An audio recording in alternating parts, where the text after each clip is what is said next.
Good night. Good morning, good afternoon, good evening, worldwide. The Titan there. Tonight, our is both, you know. Yeah? Yeah, man. Mistake. What going, brother? There. Yeah, man. Melting pot.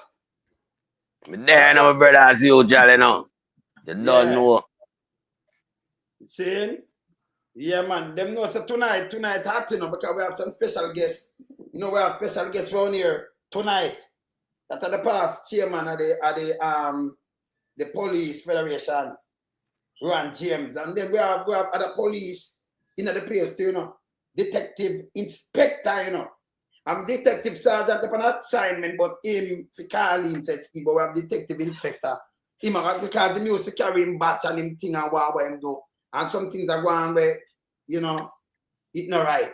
And then you have Rohan James, Corporal James, that will come and straighten out some little things too. You know, because police now get them pay no better. Exactly. Which is wrong. Yeah. Eh? That is important. That is wrong, you know. Important to the police them for them get them pay on a long time now. Them pay that for them get, you know, retroactive for a long time now. You know, so government award themselves 200 and 300%. Police to get them pay, man. Yep. It's bad. The 25th gone, and we are here them forget some money from the 25th. And I know them not get that. I remember a long time, you know, this government where them just go on and do PR work. And the PR now work. And then by the way, as I said before, we are just telling the truth. And Joan is not supposed to depend on the ballot. I have just shown you something right now, you see? Very important before we even start the show. Let me show you something important. This I will come out just now. You see, you have Steve Wright. You know, him want to run off for this about Andrew Onis now want claim the party like a FEMA, this, them. Newbie, him run off and get the seat. Them not put him in the seat, right? And then this too, let me show you what going on. Unbelievable. So Dr. Crab come out and this him come say people. I'm gonna say if you can see it so. Jamaica Labour Party General Secretary Dr. Crab says the delegate vote may not be necessary to settle the selection of standard bearers in 2 seats. North Central St. Andrew, that will cause some more there. And North East Manchester, I'd have the next general election. So what am I do? I think I would have North East. And you be what am I trying to do? Is move, is just go pushing who them are pushing there, sir. Oh, man. You understand? No, I'm currently on a live. I'm currently on a live on Wicked Up C. I'm put up on mute by right now. Detectives and so. Yeah, yes.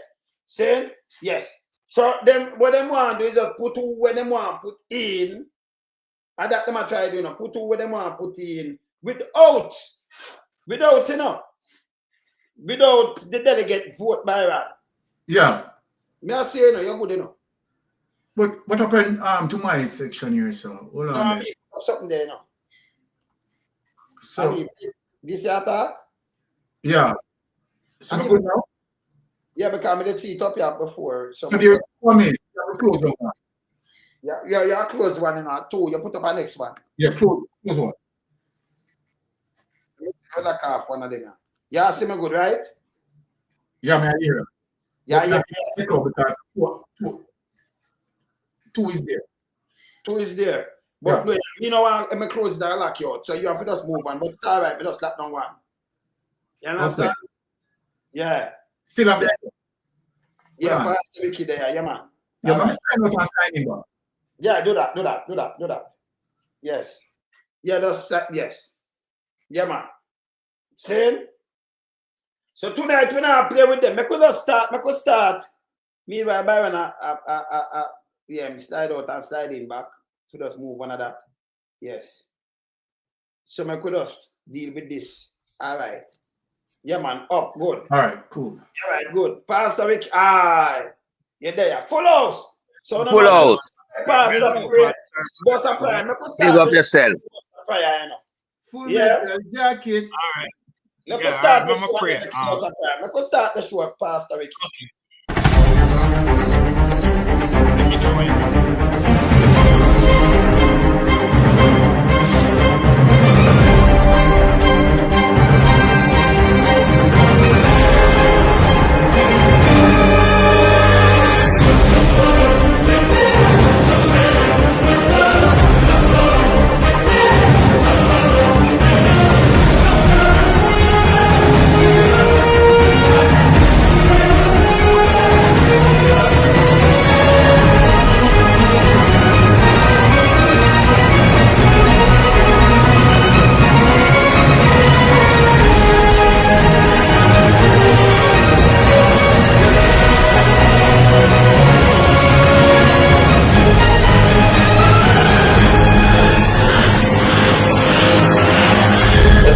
Hands.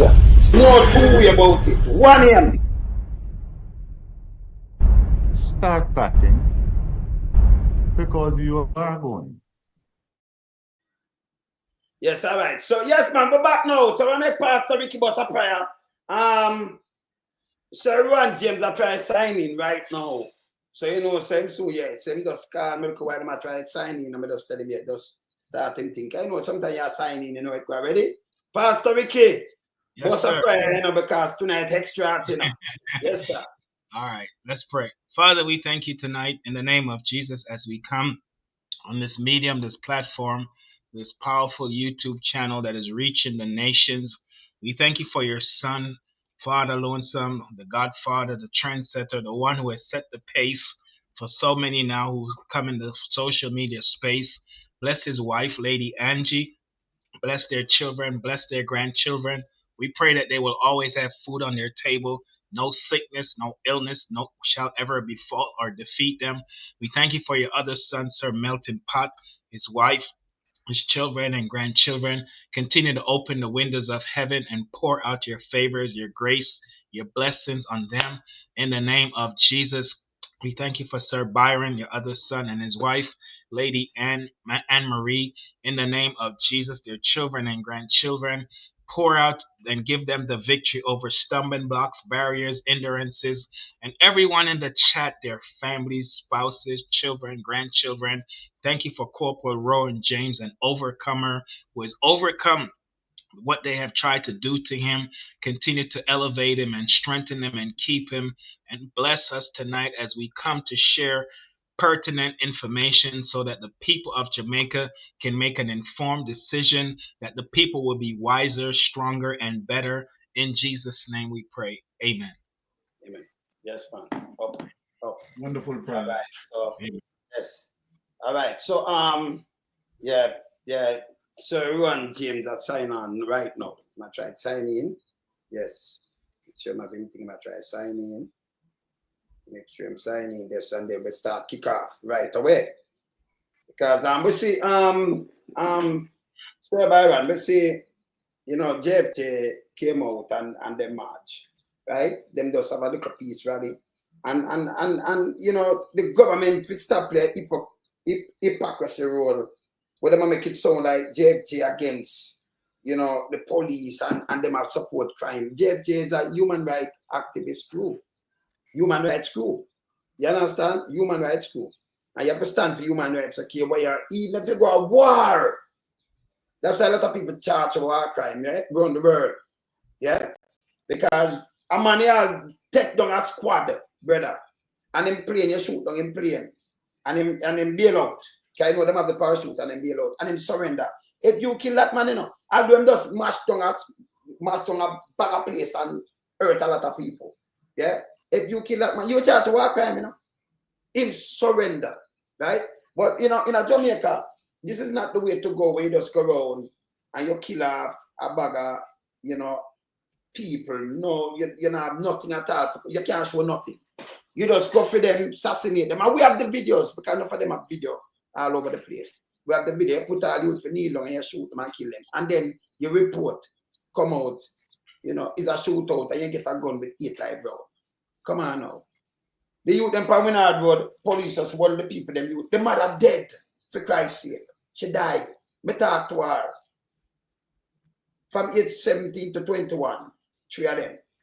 Them I go home, have a bird train. Him always up on the line, yes, so. If I Homestead Road. Him that talk to them in the night in the Bible. Melton Pattern and Pastor Vicky. I talk to them. I reason with them. And they make them joke. And them just couple road out. And near to my friend place, them dead, you know. On the road, you know. So this is like after one, and you hold them, and you just shoot them down. You know, like gunman, like, you know, that are like back in the 80s when, you know, CIA work with CIA and them drop, so them want to kill people and not tell the lie. And then if them catch you, depends on where you come from, them kill you. The police or we are paid for serve, protect, and we are sure kill the people them like this. And them tell lie. Because I never see the video. You know, yes, them youth, you throw all them family line to shame, them family name to shame. You know, you say them fire shot and them you get injured. When we look on the video, because we have the video, we show it more than one time. When you look, the police fire the shot, you see when the youth get dropped, when the youth drop, and then the shot ricochet and catch him 9 foot. All these things, you can't have this thing and say, you know, you're a real place. You can't tell me about slavery and tell me about this and all kind of thing when you have to want people like this. You will have brothers, and you have wife with kids, you have son too, you have nephews, and you do this. Nah, man, you're evil. You're too evil, man. You understand? And anybody, including the Prime Minister, we do. Because remember, I'm hypocritical, by the way, brothers. Very hypocritical. Because we can show you him in an opposition role, where I tell about 5 men dead, and one, it like the police, them kill them, assassinate them, and what them do. And now you come away blue. You don't have no heart. Yes? And the whole of this, you know, and the whole of this, you take a place like China, more with 0 in China. China have the whole of the place where them have everything I make a China. So work is there. Them not short a job. But you can make them leave by the 1,000 coming in a place where all they have job. And you take the job, them Prime Minister, you take all house and give them for bill. Where you give them our house for bill. You give them road, when we look them gone in a repair people can know, mechanic business, them have the shop them have the wholesale, them you give them restaurant, we not give them everything and then hang out. What kind of art you have? Where is the art? What kind of art him have? Because it hurt me now, you know. Remember, you know, this same thing, me have a problem with it because them kill my brother. I come from Texas. I'm going to tell you now again. Come from Texas. And I'm out of the bank. Me hear the shot them. Me have a man, you know, this is 1998. Me just go press up a new CD, look online, you see. Remember my thing, them documented. Me not do tabloid. We're a big man. We're super granddad, you know, brother. We around here super granddads. So we don't do tabloid. You understand? We don't do tabloid. We don't have no time for that. And me hear the shot them, and yes, still them go turn around and tell life I'm a sick brother. Some people call them kind of people them when you're crazy, madman, right? Yeah, yes, I go on and the same thing them do to my brother. See, when we go back on TV, and them say me and them thing, you know, them send death threat to me. No, come on, no. Remember, you know, you can't send a death threat, but if you come near to me, you're a rap, I'm a businessman to and them thing. Remember, you know, it name standing ground, me no business, you are who, you know. You can't tell me nothing, you know. You can't come for rob me and me not defend myself. You don't, me a boss be a punk. So when you send your threat to me, you can't send that threat to me when me attack me right, brother. Me not believe in that. See, me not believe we're supposed to appear nobody and them turn around and I walk and assassinate the people and I tell lie. That make the place worse because you're supposed to serve, protect and reassure. And that's why we have justice system. So when you break the whole of this, it'll throw me off. Come with the human rights work too. It'll throw me off. So nobody not say if you have gunman, you hear from a police tonight. When them pin him down a work here and burn up car, we know about shootout. But it can't be you have 100 people and you catch them in the bedroom. No man, a bad man. Ask any police. I go in at them yard and put a gunshot in it. You know where him live, you can't pace it pan him, I go to prison. And you go police go to them yard regularly. So they will not put a gun in them yard. And only know such we are talking about. Which bad man you know I put gun in them yard and much says I've gun in them house. Put it in the next room and sleep in this. Yeah, and police come and knock the door. Come and when you look, you reach your gun and point it to police, then them return fire. And they find suffering from gunshot wound in the next room. And this, it make any sense, brother? Byron, it make any sense, brother? Well, you see, that's why it is imperative for tonight in terms of clarity. And first, what we have to establish, right, as platforms processing information, right, is to have the clear understanding in terms of the objectives of JFJ, Jamaica for Justice, because we have seen that what JFJ was advocating for as it relates to body cameras, so that transparency, right, can, you know, people can have transparency. Welcome, James. Sir Ron James. And you know, it's not a situation where, it's not a situation where JFJ, right, is Rohan James supporting is even criminals. a man. So Huh? Rohan James. Yeah, man. What's up, former chairman? How you doing? Blessings, bro. Blessings. Blessings. Blessings. All right. Melting pot. What's up, bro? Yes, my brother. Good to see you in the space, Welcome to the platform as usual. So why tonight is extremely important is for us to have clarity, as I said earlier, relating to JFJ, right, objectives, and where you see where, her mission being politicized by none other than the Prime Minister, Oris Strong, and GLP operatives, right? What is totally clear is that JFJ advocacy, right, was advocating against extrajudicial killings.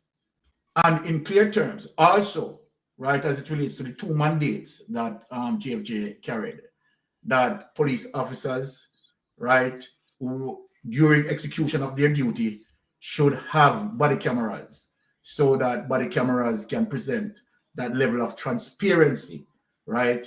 So that, the police, if there's certain situation, accusing the police can be exonerated. And if there's a certain situation in terms of the police lying on certain reports, right, the body camera is there to provide the evidence relating to that. And I'm very happy that, Corporal Rohan James, former chairman, right, is in the space, because now that we have him with us, right, I would really like to ask Corporal Rohan James, right, few questions, right, if I am allowed. So first and foremost, I want to say, Sir James, I want to say big welcome, right, on Titans. We are happy to have you here, right?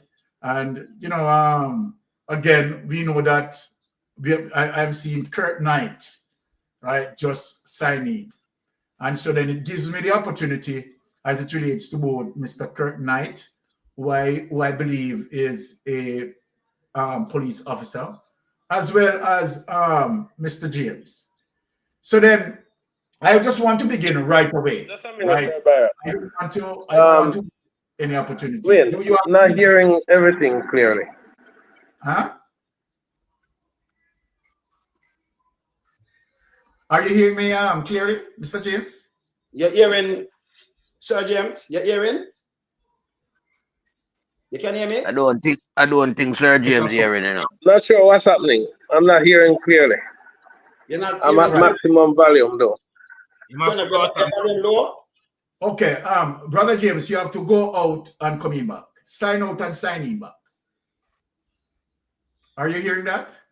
You hear that? Because we want the people to hear the conversation. You want to sign out and sign in back?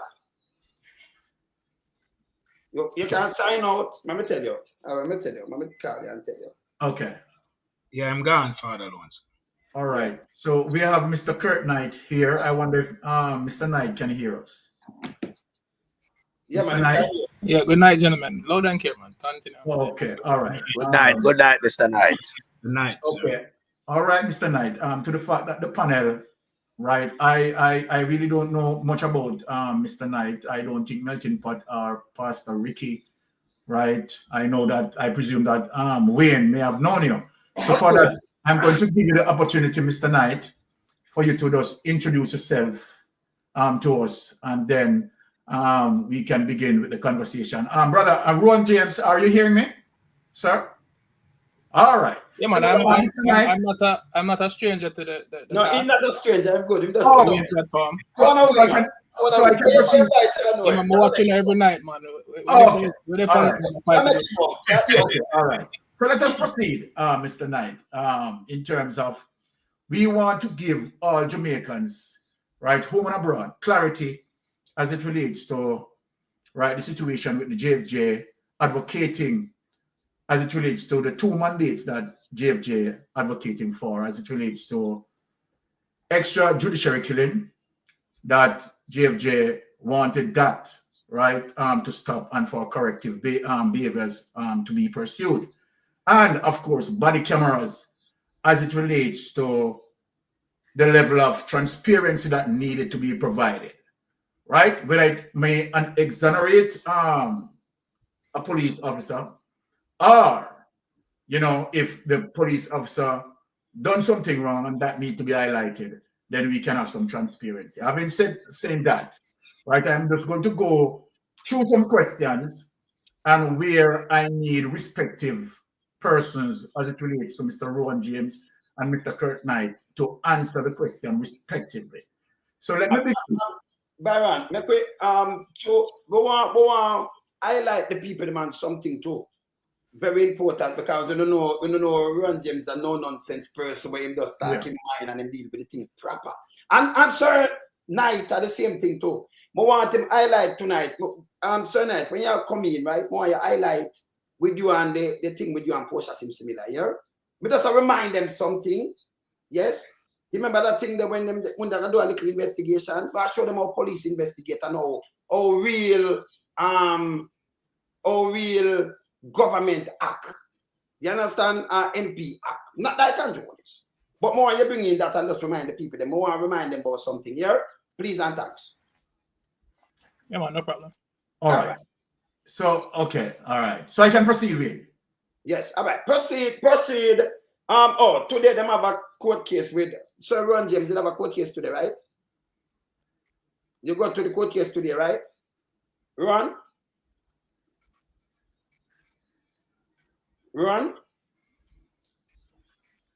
You know. Look like Turn on your mic. Yes. Your mic mute. I think he's having some Wi-Fi issues. You have some Wi-Fi issue right there, sir. No. All right. Sir Knight, you want got you with that for me? Yeah, man. Just to start, yes. I'm an advocate for the body cameras. You know, don't need JFJ to tell us that. You know, from a perspective of a practitioner who have tacit knowledge of Jamaica Constabulary Force and its inner workings, you know, I think that it would be very crucial in our crime fighting and transparency tool. Personally have experiences where I've come under fire. As Wayne was saying, I lost a police unit where 3 police officers just patrolling were getting into trouble during our patrols in a certain area. And we came under heavy. I know it's cliche, but these are the things that I want people to see and have access to and let people know that it's real. It's not a farce. I came under heavy gun fire. We'd have to come out of the vehicle and roll in a gully water. We lost a unit. We had to go back, get help from the military to come in. We were just 3 officers patrolling. All right? Heavy. We were ping. We had to debus, train, kick in. We couldn't even return fire. All right? So I'm a very hard advocate for body cameras. Right? I don't know for the life of me, I don't know why we can't implement it. Tremendous money has been spent for the infrastructure and building of the Jamaica Constabulary Force in the last 5-6 years. For the life of me, I don't know why these things are not implemented. As it relates to the Portia Simpson Miller issue, you know, I've done many of investigations on high-profile cases within Jamaica Constabulary Force. So one such led us to doing a particular investigation that saw the then Prime Minister Portia Simpson Miller.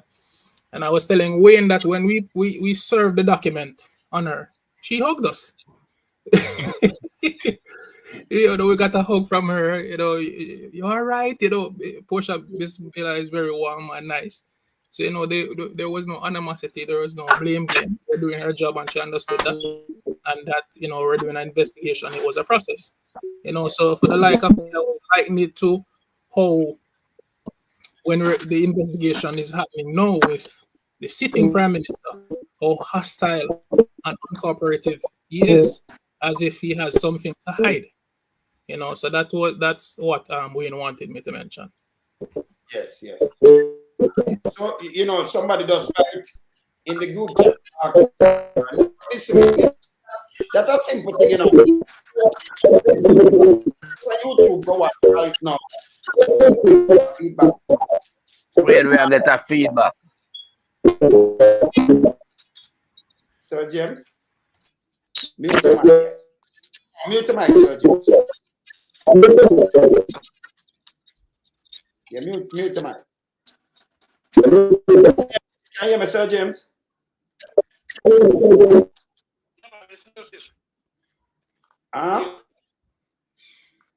go. All right, check on. All right, so make I tell you something. Make I tell you something now.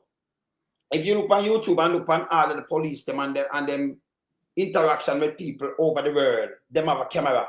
You see when them have shootout, you see when them dive, you hear the shot. Remember the camera and it does take sight alone, it takes sight and sound.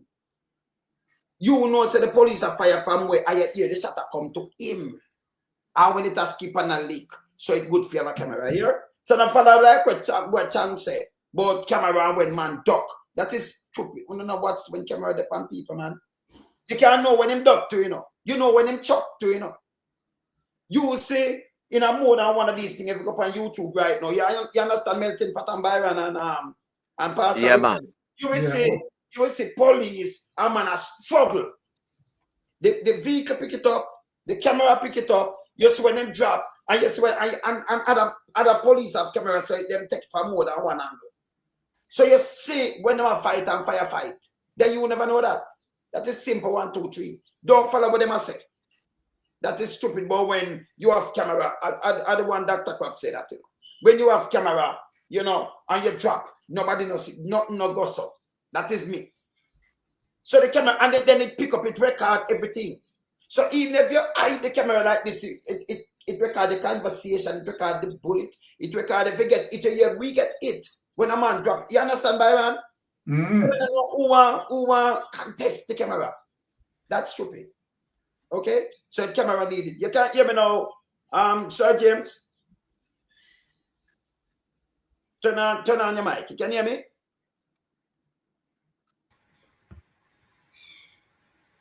No, your mic's still off. You can hear me now? Yeah, man, I'm hearing you. All right, you can go ahead now.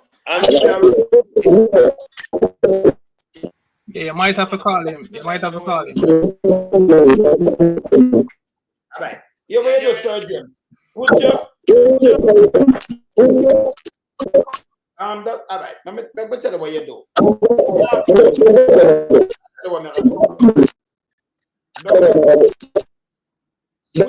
Mute the mic. I'm going to call you.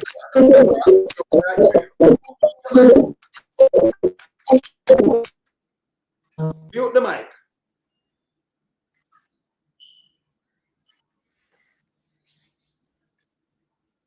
You say call him. Yeah, man. What we was talking about is that fight or flight thing that really happened. You know, I've seen some videos that he displayed over the period since week.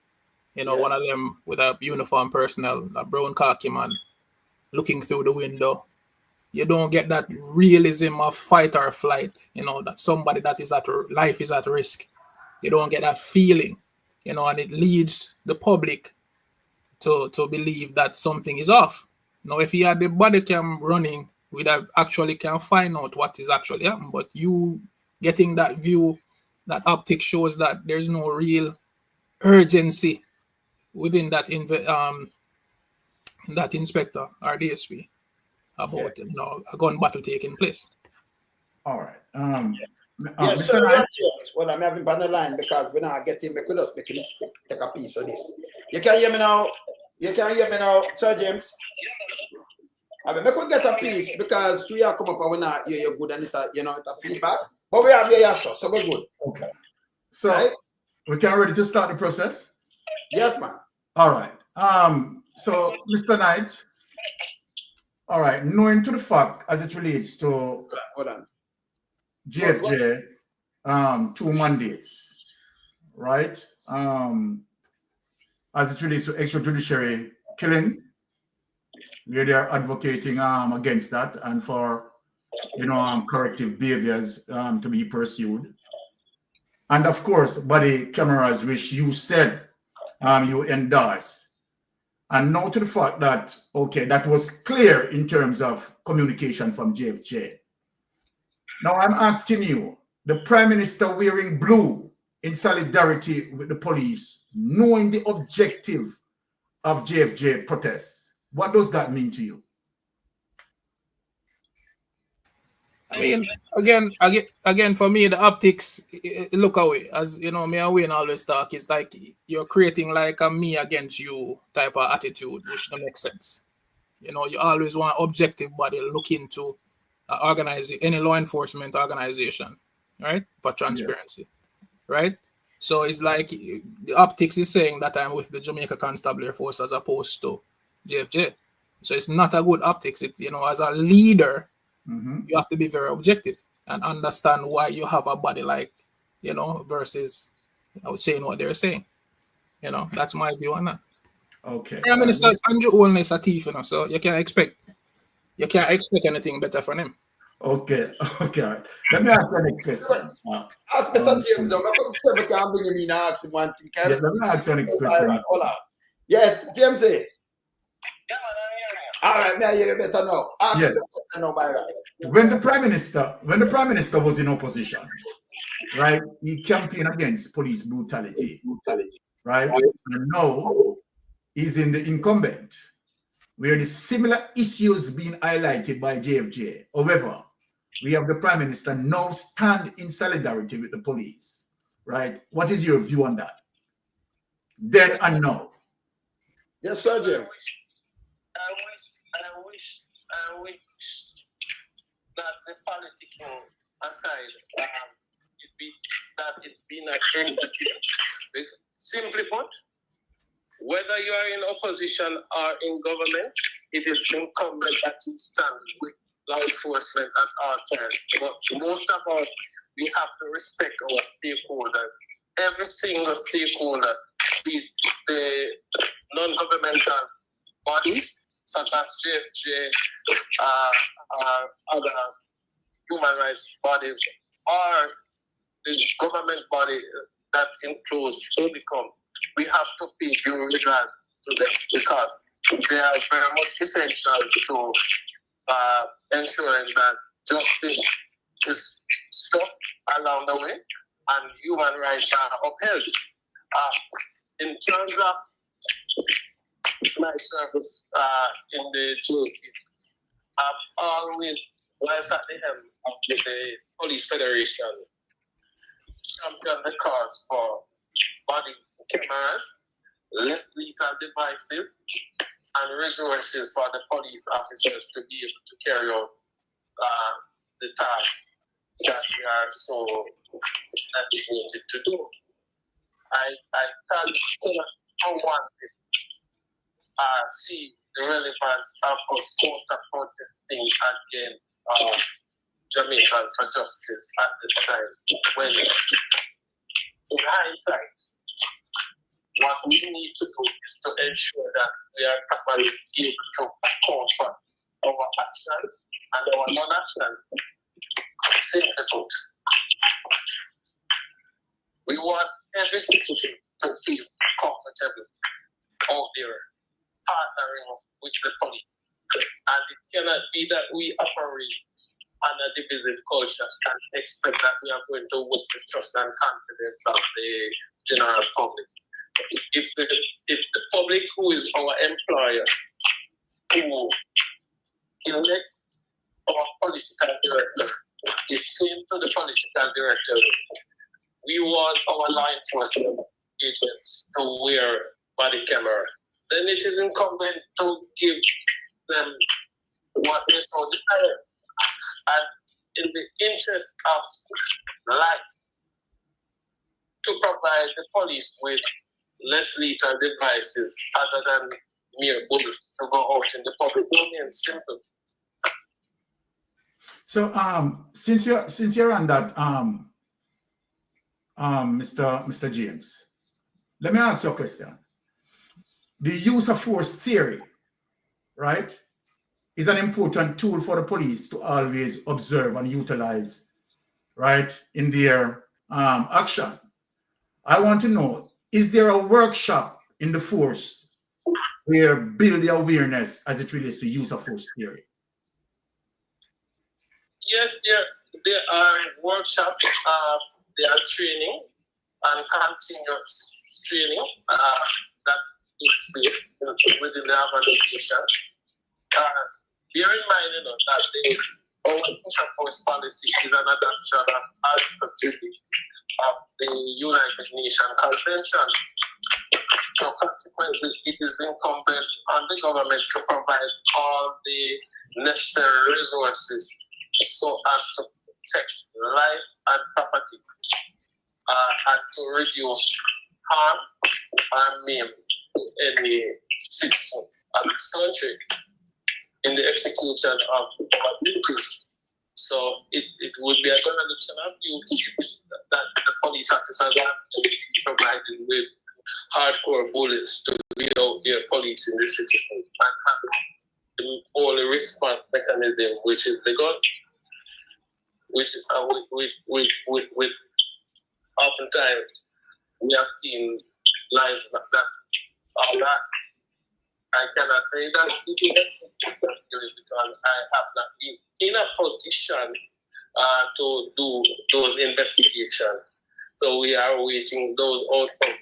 But evidently, from what we are seeing in recent times, any citizen would have a pass of concern, wanting to see lives free.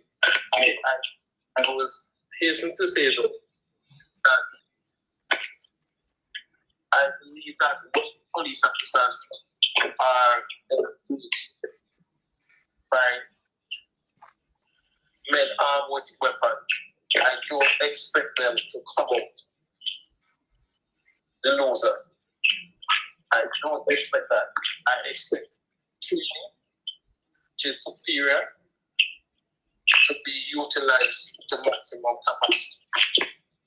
But I also expect accountability at the end of the day.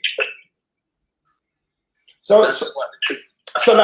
like Mr. James, so like we have some video now where we come out with like Sterling. I'm not gonna play it, I'm gonna play it when we're done. Yes. And Mr. Knight. You know, the Sterling video there where them says a shootout, them recover a 9mm 8 round, but yes, they were selling them put him down. Well, watch the video and execute him. Nothing going on. But them never see that camera. And then we have other videos with the same thing that's a repeat all over the place. No, it heart-wrenching, you know. And when in all those incidents, the use of force theory did not exercise. No. No, because but the use of force theory, so that is just execution. That is not like a man, they saw no Sir James and Knight and Sir Knight. It's not like a man a drag one off a use and use of force theory. This is where you hold a man and put him on him face and execute him. You know, suppose he even touch a gun. This is murder. But you know what happened? The fact that Indico is investigating. Yes. I'm sure that they are making sure that they do whatever they need to do without prejudice. So, yes. That's how we outcome of investigation. Sometimes these investigations takes a while before things start, and the recommendation is brought back to the CP. Let me ask you something though when you say that, right? We see in America and other places, they call them stand up in the guy neck by Ram. Now, what name again? Floyd one. George Floyd. George Floyd. Right away, these guys, because them they go to false report, but remember it's video too, you know. Yeah, these people at the side video it and then kill him. The whole of them gone to prison. Now, in the when you have a clear, when you have clear evidence like this, come on TVJ and everything, and then them come tell lie like this. All along in the even the police. If you did see a man assassinate a man and you can make them out like that as a police. You know reach to them if you can reach to them already. If you have them on camera like this, Byron, and you must put man down and assassinate them and you make out a who and you grab them as police, they want to run through the system by this. Yes. We don't want to do that. Sit down and investigate them for like 6 months and a year before. I don't want to sit them and walk up and down and everything. Before we lock them up.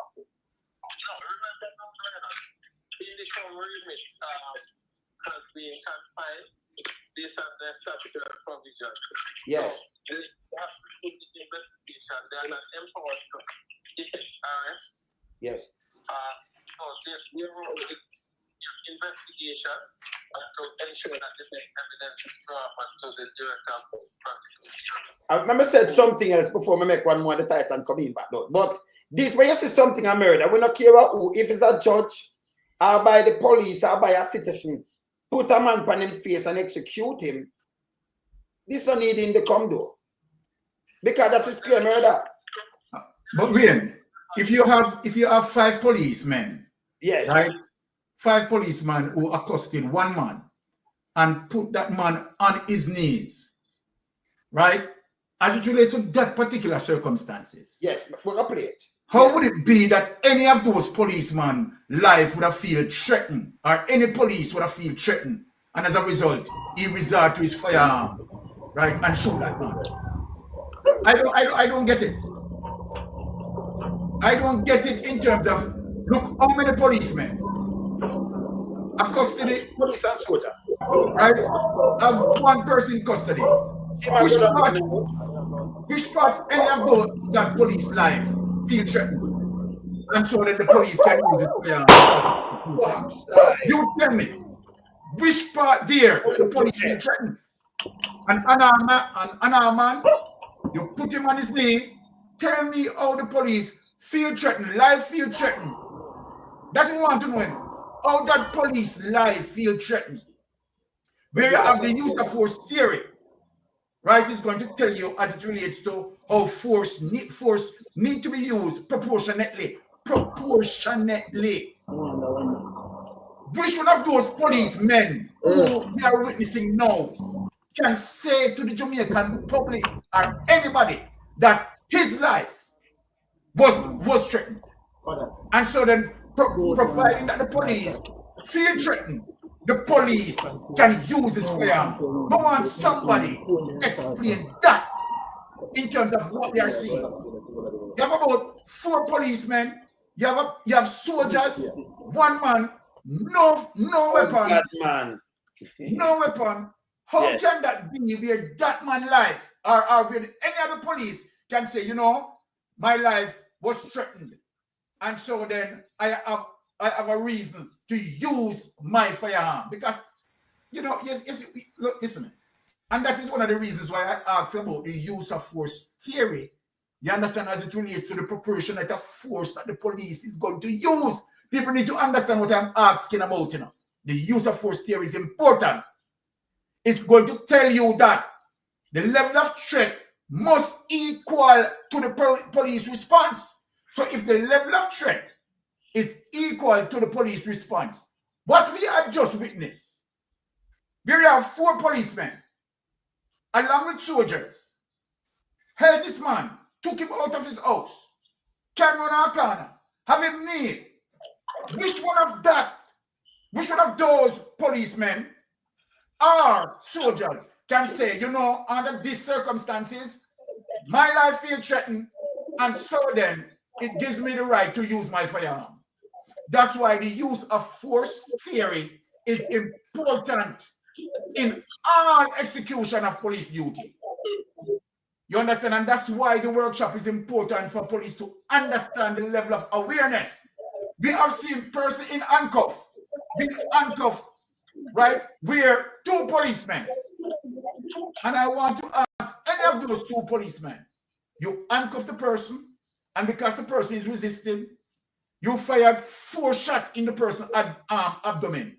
You tell me, you try to go in front of a judge and explain to that judge that, you know, judge, although I handcuffed him and we're having difficulty in terms of him to cooperate with us, but I decided that, you know what, I can't get him to cooperate. So you know what? Bam, bam, bam, bam. Is that force is proportionate to that sort of response? This is why the use of force theory is very important. And if I was a lawyer dealing with them in court, they would have to tell me at what level of the use of force. Because remember what the use of force said, that the firearm is the last resort. That's why people need to understand what I'm talking about. We're talking about the use of force theory. The firearm is the last resort. So tell me which part of the use of force theory that propel you in terms of dealing with someone and cuff the person, but yet you propel on the highest level of the use of force theory to go for your weapon and execute it and have him executed. So then the question begs, was your life in threat? You have to now explain to the court as to how you view that your life was in threat. Remember play this before you talk, Mr. Knight. Remember just play this where the report where them give to the TV. Remember play the report where the police get to the TV. Listen this. 7:49 a.m. Pineapple Lane, Bogwalk, St. Catherine. The last time Romario Sterling was seen alive. In this CCTV video, the police are seen talking to the man who was seemingly instructed to kneel. He was taken outside his premises and then the sound of a gunshot. Yeah, it's unclear how many members of the security forces were at the scene, but we observed them milling around. By this time, Romario Sterling laid lifeless on the ground. The police report on the incident last Thursday stated that the shooting happened at 8:20 p.m. That's not what happened. They came here in the morning. They had him here. They can see the video. The time span on the video says 7:49. Already had him here with him hand on him head. 7:49 a.m. or p.m.? A.m. It also stated that the deceased man was shot during a confrontation. No gunshot no come through the zinc. So if him in here, so I shoot after them. Them supposed to stand out the door and shoot after him in here. Right? The report further said the cops seized a 9mm pistol with a magazine containing 8 rounds. No, this bad me now, you know. This bad me. Say here that who will take this? Sir James. Let me make a point here and finish and just give an extra time in terms of the use of force theory. I want to drive it down.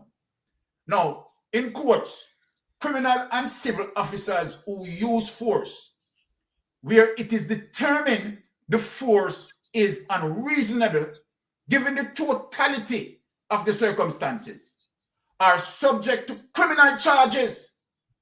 Criminal charges are lawsuits in civil court.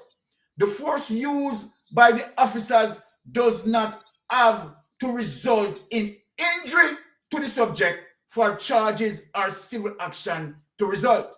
The key is if the use of force is determined to be unreasonable given the totality of the circumstances, charges in criminal court can range from first-degree murder to assault.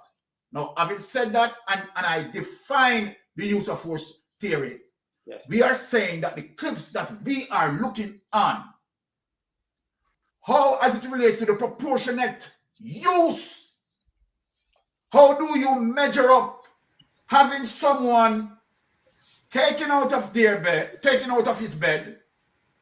You have roughly about between soldiers and police, roughly about 7 or 8 persons standing around him with assault rifle, put him on his knee.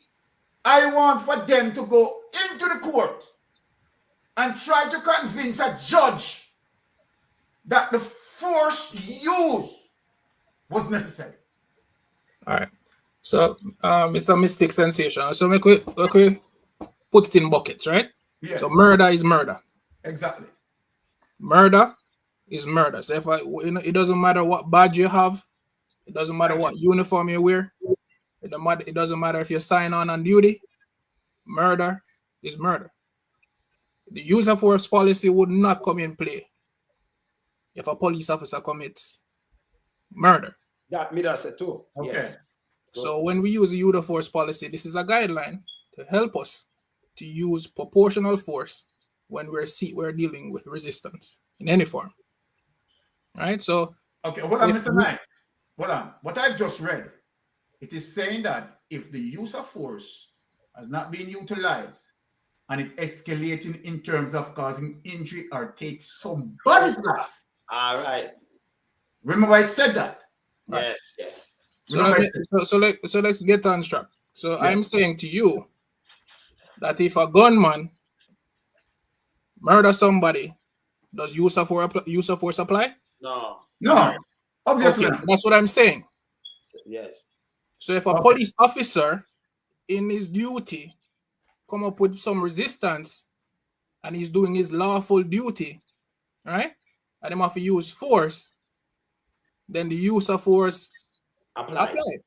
Exactly. But if a police officer, it doesn't matter, commit murder, him commit murder. Fully agree. And use of force is out the window. Because him never, there's an intent to kill the person, mendria, and him do the act, actus reus. Actus reus. So it doesn't matter what uniform he's wearing. I agree with you. I agree with you, Mr. Knight. Tell me something, what we just show you look a while.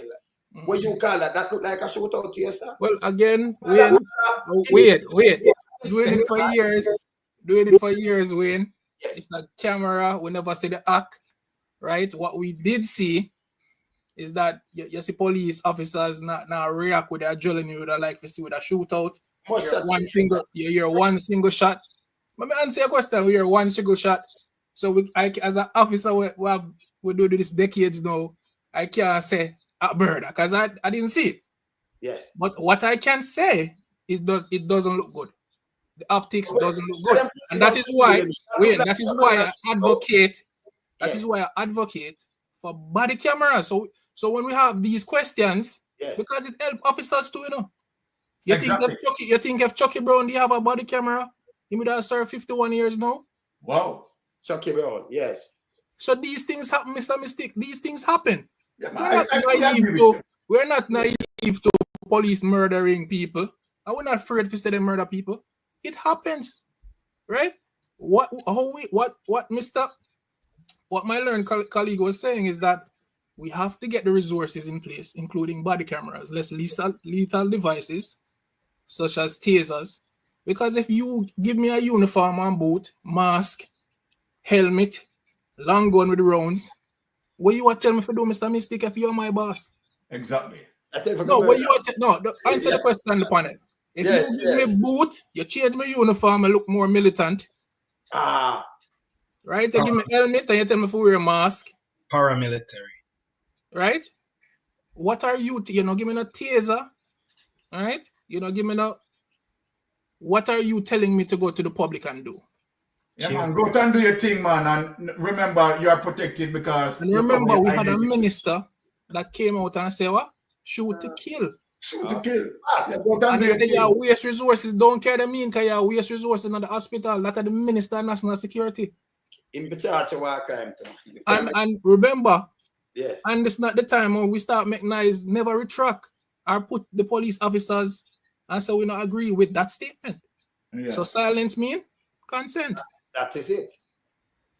So what we have seen over the past 5 years, as according to Indicom, an increase in fatal shootings, 20% in the last year. Wow. Bad. And the spike has been seen since Mr. Blake has sat in the chair. So what are we to say? Exactly. Billions of dollars spent on resources and training. And we go back to the 70s and 80s ways of policing. These things have been plagued by Jamaica Constabulary Force for years. That's why we had Indicom come in. It has been a problem. We have had issues where we have questionable shootings. And we can't, just like the one that you looked at. It's questionable, like why, how it look like that. So when you roll a man, all right. So let me just break it down right front of you now. And sir, think the right now, right? So you have a man like this, right? You have a man like this.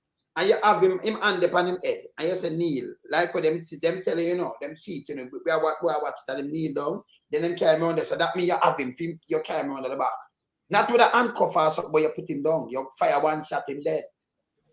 That's not shoot, but you say it's a shootout. You go there and him just shoot off and return the fire. That remember you attack to the man.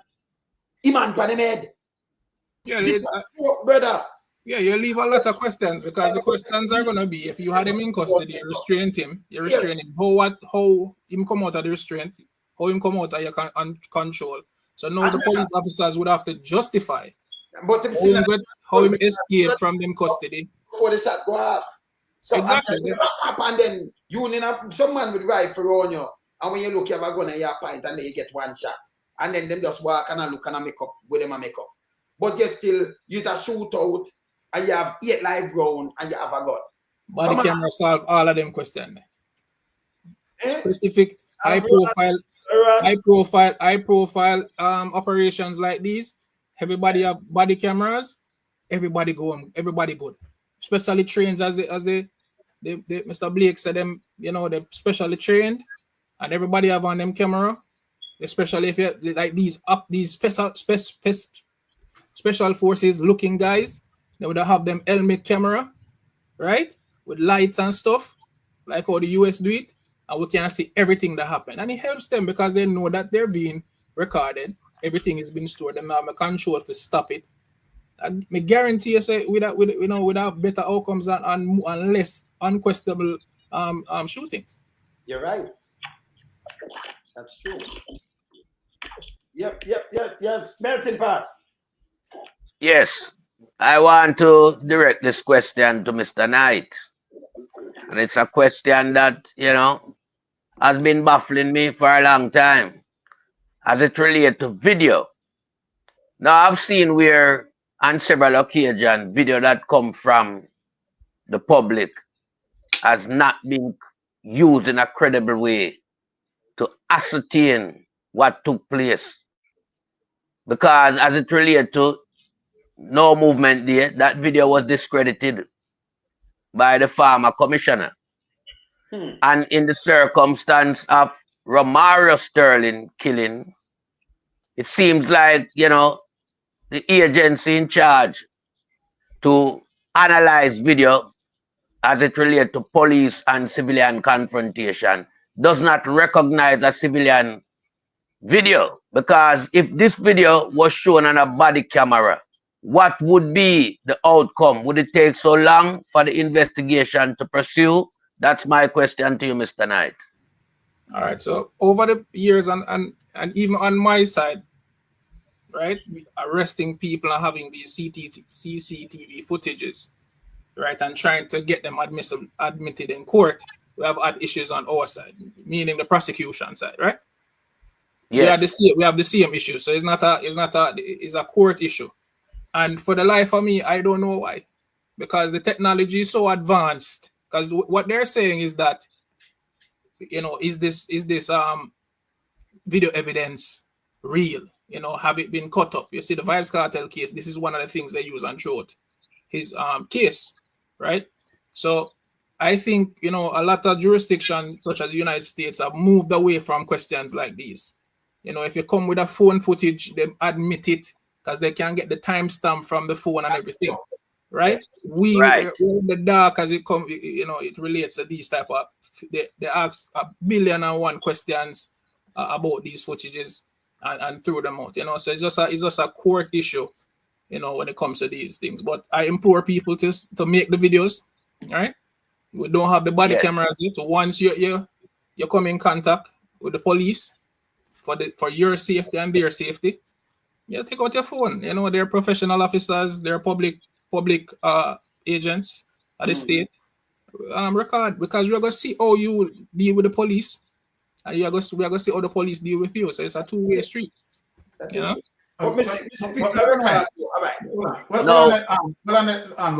Knight, based on the question that Melting Pot asked, right? Doesn't that the police force would have the body cam, skillful technical person that could be able to look on a video and to say whether or not that video was edited or whatever? All right. So you remember years ago, there was this case where this police officer shot a man and he rolled under the car in Senton. You remember that video? Yeah. I've checked 5 that good Amanda, yes. It was a straight fight. It was a straight fight. No, man. I don't think it's this one. It's years ago in sentence. No, I know the year ago, man. In that sentence, you attack when shoot the man and kill him. Yeah, it was clear. It was a clear no provocation. The use of force would have come in now. Yes. It's a mistake. Yes. Right? But what happened in that case is that we tried to find the original video, which we couldn't find it. Right? We're trying to find the person who actually videoed it because we couldn't find the original. You had copies being shared. Yes. Right? So the original thing, I remember now you can when you get a video, a man can edit it, slip it down, right? Put on stuff. So the original we wanted to get and we couldn't get it. Now we tried to find the person who videotaped it. Let me answer it with that. So no, this is not the police, you know, this is what the court's asking for. Let me know I'm admissible. But let me tell you something though. Can we make copies of that thing? But remember, we do video editing too. And that's not an edit video. All right, let me show you what is not an edit video. This is not an edit video. We can't see everything with price, sign up and everything. This too, look on this, you tell them for video it. Some youth have video this. What you say about this? Some youth have video the police here, so but listen what the police are saying. Just listen this. Video them now. Him keep the money in his face, brother. So this is not cut away. This is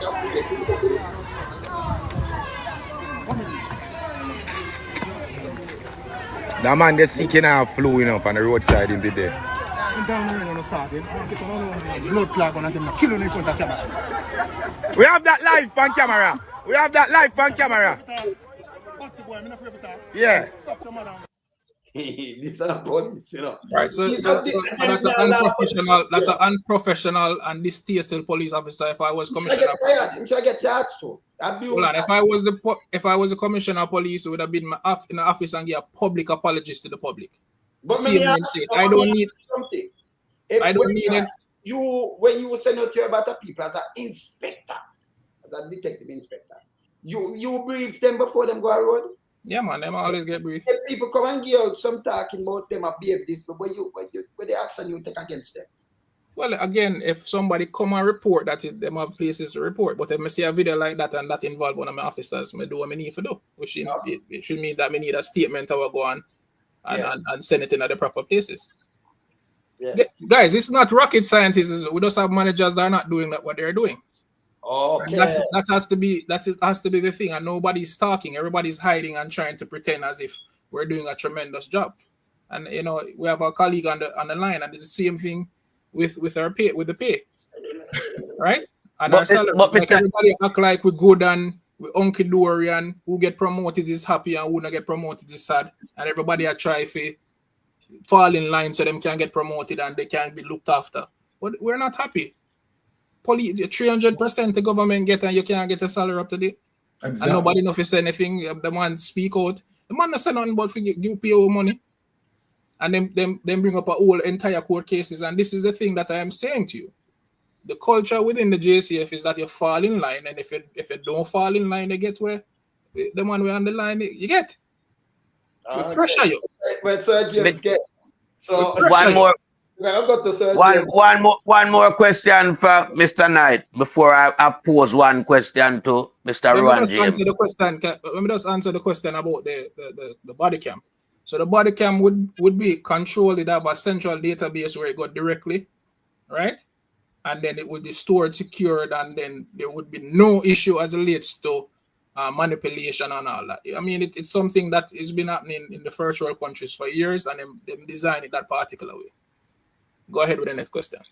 Yeah, my question to you, Mr. Knight. Do you think that much is done to, discipline the policemen when they are finding breach of their duty as it relates to how they conduct themselves in the public space? What's the, measure that been dealt out to these men? See, is it rigid enough to prevent them from carrying out this behavior pattern that we've been seeing? Right. So again, the commissioner has a demotivated, demoralized, unmotivated force. He has to know how to move, but he has a job to do. Him get paid millions of dollars a month to do a job. And if a man is disrespectful to the public, there is a use of force policy, there is a public interaction policy, and he would have breached that policy, right? So managers and supervisors seeing that, you hear, gentlemen, what I say? There's so much policies within this little unit. It's a management issue, and I keep on saying it. So if I was commissioner, that would have to be a public thing every month, right? I say, listen, this, and you speak to the video, or you have this, the guy where we get big promotion, you have him come out and you speak to the incident, has them come out. So you see this gentleman, he was reprimanded, investigation is being thing, or he was fined how much amount of money. So it shows the public that you as the commissioner, the police force is doing something. And again, internally, when you see these examples, people being held accountable, you know how to act according to the public. So it's a management issue, and there's nobody to be held account when they don't. These managers don't do what they're supposed to do. We're talking like the commissioner's rank. You know, we're not talking like the supervisor. We're talking about commissioner, DCPs going up. Want to hear Mr. Well, James? Nice now. Something has to be done to that. But this question is now for Mr. James. Mr. James, are you hearing me, sir? Yeah, I'm here. Go on, talk. Yes. As a former chairman of the police rank and file division, I would just like to ask, you know, your time present around them, what was the percentage of your men and women that, you know, were in favor of the body camera and other things like taser and all these things that would enhance them to carry out a more professional job out there? What's the percentage? Turn on something, Sir James. Can I have feedback? Turn on something. But yeah, listen to it. Can I answer now? Turn it on and answer. Yes, you hear me? Yeah, you're in it now. Yeah, hearing you better now. To any assessment or quality from both sides. There was never a resentment on the part of women and women. Matter of fact, some persons were excited to get these back word because it would have saved them time before the judges and in the court. And it would make their job much more easier presenting their Sir James, hold on. You can something still turn up a little bit. You can when you talk, you can turn it down completely that you can talk and we hear good. Turn it down completely when you talk. You hearing me now? Yeah, man, better. Yes. What I'm saying is that from what I know is that there were never anyone resentful of using the body cameras. As a matter of fact, it was always a part of my request as a former chairman as a tool that was required to include less lethal devices that we believe that was far important given some of the situation that we encountered. And from all indication, when we have meetings with the island-wide membership delegates, they would indicate to us some of the challenges and experiences out there. And from that, we assess it to mean that we need these items in our toolkits to effectively carry out our mandate. Pastor Ricky. Come on. Thanks, Father Lonso. I have one question for Chairman James, Corporal James, and then one question for Sir Knight. Sir James, I commend you for the courage, the boldness, and the respect that you showed for the rank and file to advocate even at a homegoing service. But can you confirm or deny if the government has still defied the court order that they should have changed the manual system to a more electronic system to offer the overtime pay that you advocated for? And then the next question to that is, can you confirm or deny to date, as the rank and file gotten their pay? And then to Sir Knight, I grew up in the streets in East Kingston, and I know that from these videos that we see with the police unaliving the youths, them unarmed young men, we hear the sound of a gunshot from the police officer, but we don't hear the return fire shots. So when shots fire from a different gun, it makes a different sound.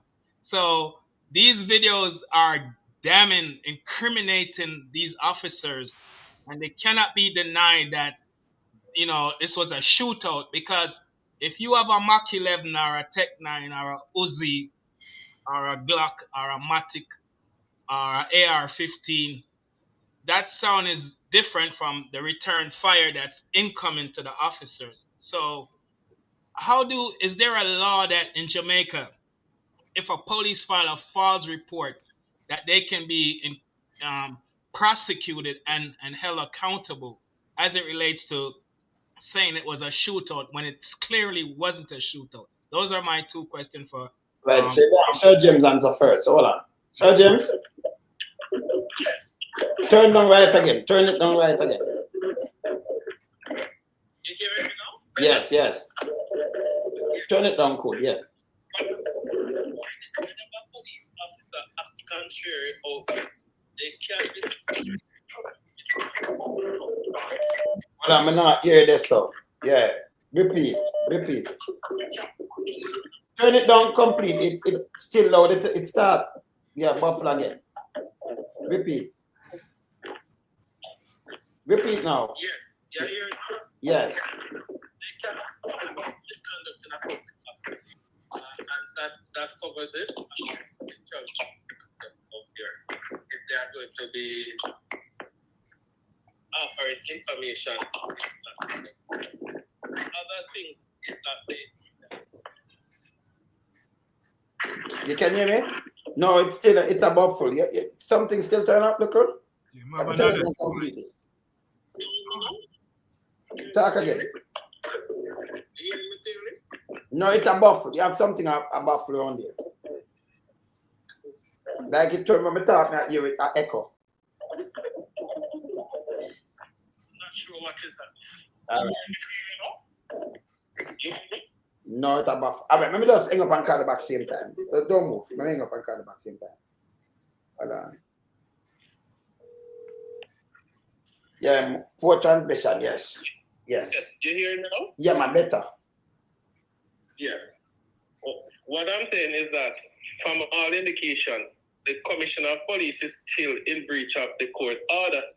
And sufficing to say, yesterday when I appeared in court, even though pay would have been from the 25th of last month up to today's date, I am not yet even in receipt of my pay advice. And more so, from what has been communicated to me when I checked at the salaries department, is that the pay that I'm supposed to be getting, which is 99%, I'm merely getting 75%. This is more than a year out now. Wow. That they are in breach of it. So I've directed counsel as to how to act in respect of that aspect of it going forward. What about the rank and file? Did they get their overtime pay? Simply to say that there are several rank and file members still not getting overtime pay as they ought to. If you get some who get overtime pay, their basic salaries are short on the other end. Whoa. So it is in total disarray. It is the first I've ever seen the JCF in conflict with rank and file members in cheating with our salaries. And every single month from this compensation review comments, we continue to get our pay advice delayed, which I believe that it is either incompetence, ineptness, or downright disregard for the well-being and welfare of the men and women. So James, when you use the word ineptness, you know, make them vex him and Google was there, that's so good. Can I say this to you? Yeah. The truth is the truth, you know. Is at a time like this, when we are moving technologically wise, I foresee no reason why pay advice should not be emailed to every single staff member instead of being printed. Yes, when every single member of the organization has an email address.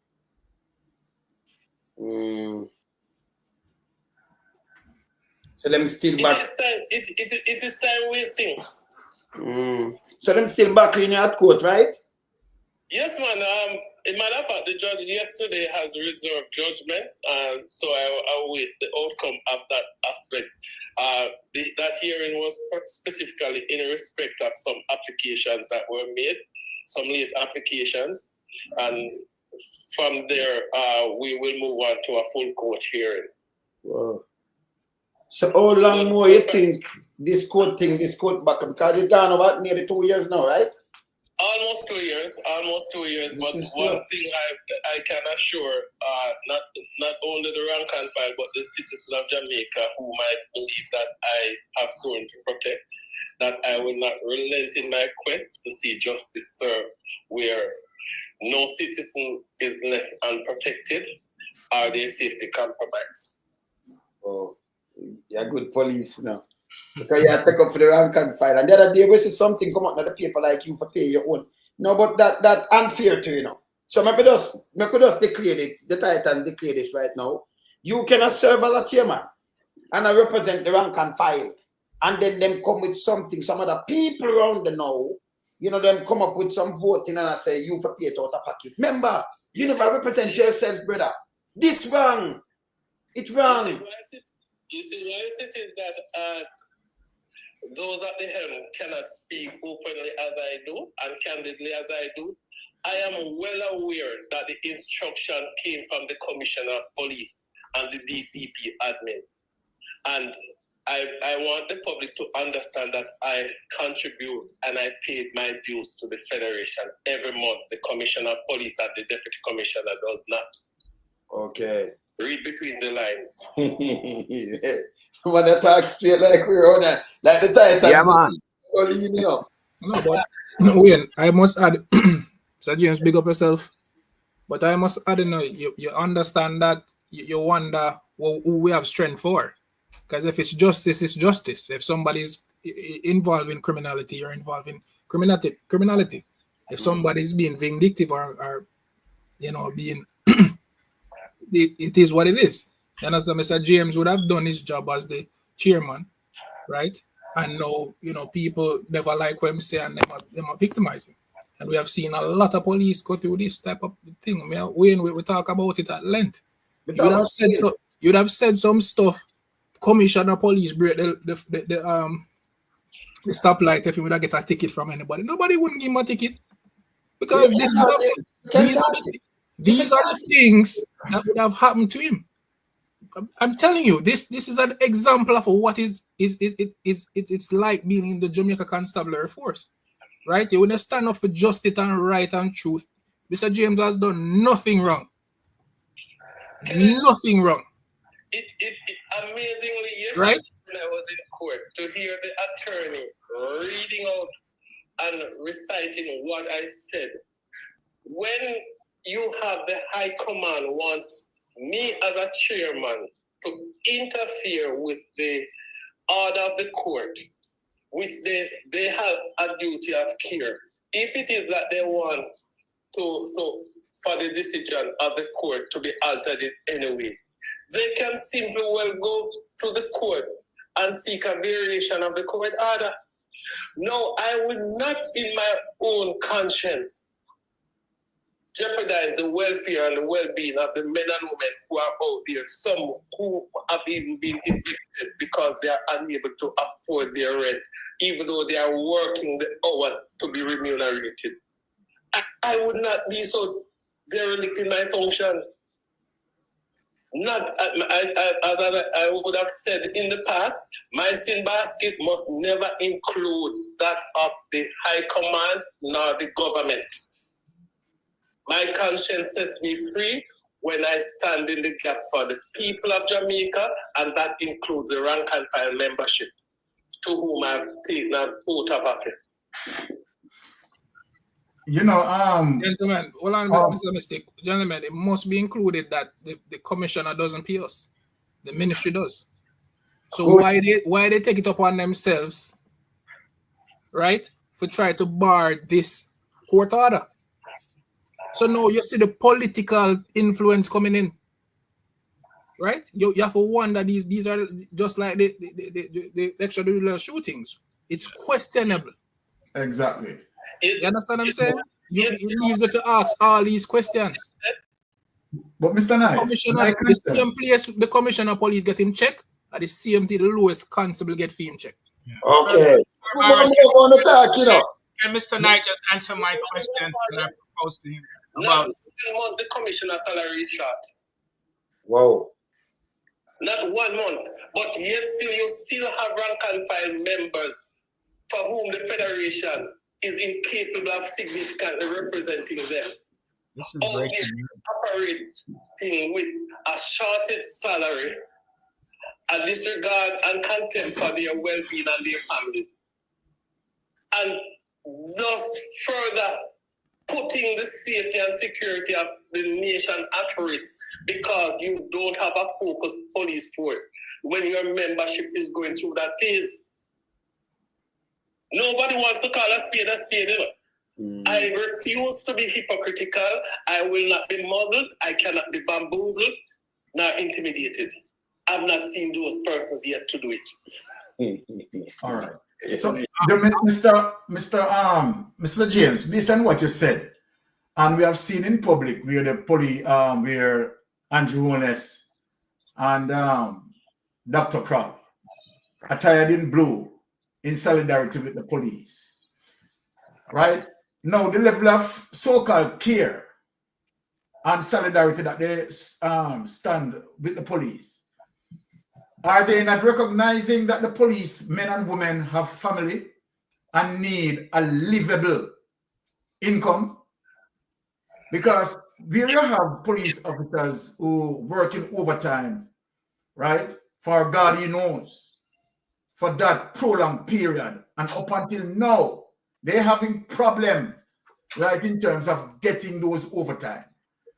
So how is it that the Prime Minister, Auditor, stand in solidarity with the police and not having the understanding as it relates to the police officers' welfare need to put front and center, because the police officers, both men and women, right, are standing, right, and protecting in terms of the citizenry, right? We're not talking about persons who go on road, right? Because I can tell you that within the Jamaica Constabulary Force, right, is only few, right, that make the entire force look bad, but the majority of the police, men and women, particularly rank and file, right, are really good people and have family, right? And these are the things that I think that Andrew Holness and Auditor should recognize that, look, for the policemen to be working so hard, right, and putting their lives in danger, why the police welfare?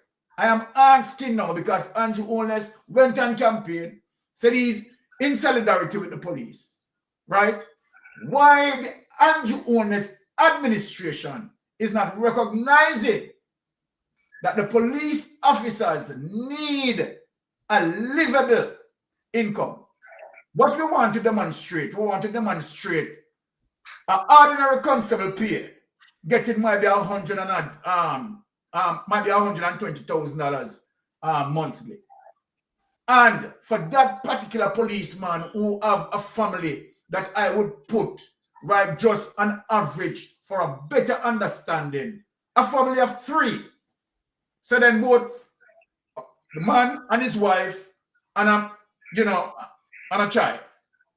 And as it relates to the expenses that particular child going to school, right, where that police officer, right, has to sustain that, right? That police officer, 120,000 per month or 130,000, I don't think it is more than that, right, has to sustain as it relates to going to the supermarket, has to sustain, has to go to the market, the regular market, right? Has to buy food, right? Has to support that child to and fro school. And by the time we go half of that, the $120,000 or $130,000 that the police getting monthly, and I'm talking about constable dealing with them, right? By the time it goes through half of that, they have no money. But yet you have a prime minister who doesn't see it fit that he is getting, him and his men, right? He's getting 200 and 300% raise, right? And where you have civil workers, you have teachers, nurses, doctors, you name it, being looked upon. Now, let me take an example and let me extend here. Ibrahim Traore, right, as it relates to Burkina Faso, when he went in, he recognized that that was a weakness. What did he do?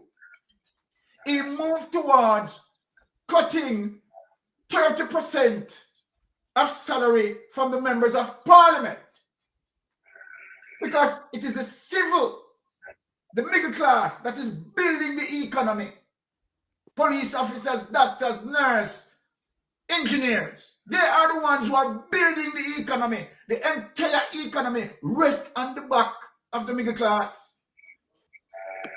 And if Ibrahim Traore, as a good leader, can recognize that and said, okay, let us, right, cut parliamentarians' pay to by 30% and give it, right, to civil workers. Give it to the civil servants, right? And this is what recognized Ibrahim Traore, you understand, as a solid leader, looking out for his people and standing solidarity for his people. Then Andrew always have to tell us what his solidarity means. Because after he stand with in solidarity with the police, many policemen and women, right, Baron, is partially suffering, you understand, to sustain themselves on a monthly basis. Right. Don't move that, Baron. Baron, read this. You said the solidarity. We're going to show the hypocrisy with Andrew Only. So read this, what just put up. Okay. Honest Christ falls at killing, right? And this was Sunday, June 24, 2007. And this was when he was in opposition. Here now, Deputy Superintendent of Police Jocelyn Baker left. Listen to a resident of Tower Hill in Olympic Gardens last Friday evening after a police shooting. Norman Gilden, Deputy Chief Photographer, Member of Parliament, MP for West Central St. Andrew. People don't listen for the hypocrisy. Member of Parliament for West Central St. Andrew, Andrew Honest. This is Andrew Honest that is now standing in solidarity with the police at current, right? And try to spin what DFJ is out there for. Has expressed concern at the behavior of the police in the fatal shooting of one of his constituents on Friday, and is demanding justice as it relates to what JFJ is doing for the victim who was killed on his birthday. Now, people. The shooting sparked massive demonstrations by the residents of Tower Hill, who claim the man yet to be identified by the police, but who is known to the MP as Peter Dobson, a laborer of 37 Caladium Crescent, was murdered by the policeman. Police reports say a giant police military operation was carried out in the Tower Hill area of Olympic Gardens. During the exercise, members of the police party entered the house and found an AK-47 rifle with 4 rounds of ammunition. They say while inside the house, a male occupant reportedly disarmed one of the policemen and was shot by another lawman. That's all good night, asking, but go ahead. No. Yeah, sound good. This version of events now, because Honest being in opposition, yeah, right? Quickly now to observe this, you understand, to point fingers now on the People's National Party, particularly the Minister of National Security. So you must understand how all this work, you know. Him want to now criticize as it relates to saying that Jamaicans are not safe and blah, blah, extrajudicial killing by the police and all of that. Now, watch this now. Onus is questioning this version of events, arguing the size of the house makes it impossible to believe the man who have challenged the police party. Who is this now, people? He says this killing raises suspicion as it is the 5th police killing in less than a year in the community. It seems to be a standing order in the police. No, what on there? What on the loan, sir? Because the beef. You know what Andrew Holness is saying? You know? Remember, say is Andrew Holness now standing solidarity, you know, people, for the police force, you know. I'm claiming that JFJ, right, is accusing the police. Hear out of Andrew Holness' mouth. Hear what Andrew Holness is saying. Yes. It seems to be a standing order in the police force that they will kill people when they go on operations. But might be a hit film administration, I don't know, you know. But I'm going to put up this and you finish really. No, done this so well on. This is when I'm talk to overseas. Unbelievable, man. I'm going to put up this because I'm talk to overseas. Unbelievable. Look on this when I'm talk to overseas paper. Right? See that? Overseas paper. No, I'm going to put up that one. Which one I'm going to put up? Okay. I'm going to drop that one here. These are the overseas people when I'm talk to, right? Yes. Overseas, you know, come and just try it up. All right, Sita. All right. Opposite. All right. But Andrew Holness, the opposition Jamaica Labour Party, MP who represent Tower Hill, said it was the 9th questionable killing in those streets since last year. What on them? What on them, man? Because it's juicy, you know, and it's beefy. Yes. This are the paper not talking in England, this, you know. Exactly. No, but what's this now? Him now they drag the police. Well, him now they drag the police in the money. Opposition, yes, sir. Come, yeah, go to. Him now they say all of them things. Him now who claims that him stand in solidarity with the police. This was what he had said then when he was in the opposition. There was an attitude that anyone found carrying a gun deserved to be executed. Well on, what do you think that Holness has said? Yeah, what I'm saying? Andrew Holness is saying now that there's a particular culture. Yes. A particular culture that is developing in the police force as a kind to him. Andrew Holness has said this, you know. And innocent people, he believed, were being killed for no reason. Andrew Holness has said this, you know, people. Innocent people believe for no reason. And the accused dispatched without recourse. What? To the due process of law. Hold on now. Stop us now, Holness. Stop us now, Yes. This is the time now we need to play the clip when put the youth on him knee. Did that youth have due process? Your administration, Andrew Holness. Now come here, Andrew Holness. Your administration as it relates to the clips that we are showing now. Let me ask you a question, Andrew Holness. Are those persons now, like prior to their death, did they need due process? Andrew Holness, more answer that. Prior to these persons put to their death, right? As it relates to extrajudicial killing that we had seen and we had witnessed, I am asking you, Andrew Holness, and your administration. I am asking you. Are you saying that those persons don't need due process? What happened to the due process for those persons? What happened to the due process? And here you are, hypocritically, right? After your administration, treating the police, men and women, right, as a way in terms of the meager salary that you are paying them. the meager salary that you're paying them. Now, let me ask Mr. Knight something.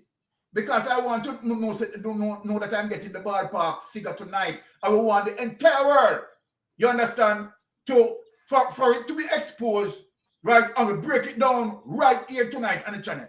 Mr. Knight, give me a ballpark figure in terms of what an ordinary constable would be getting monthly. I think Mr. James will be better. Yeah, Mr. James. Mr. James. A little close to 200,000. Okay.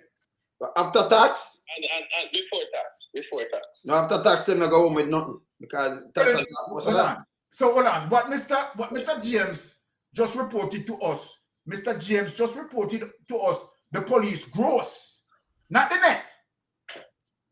So then the gross, right, would have included the tax.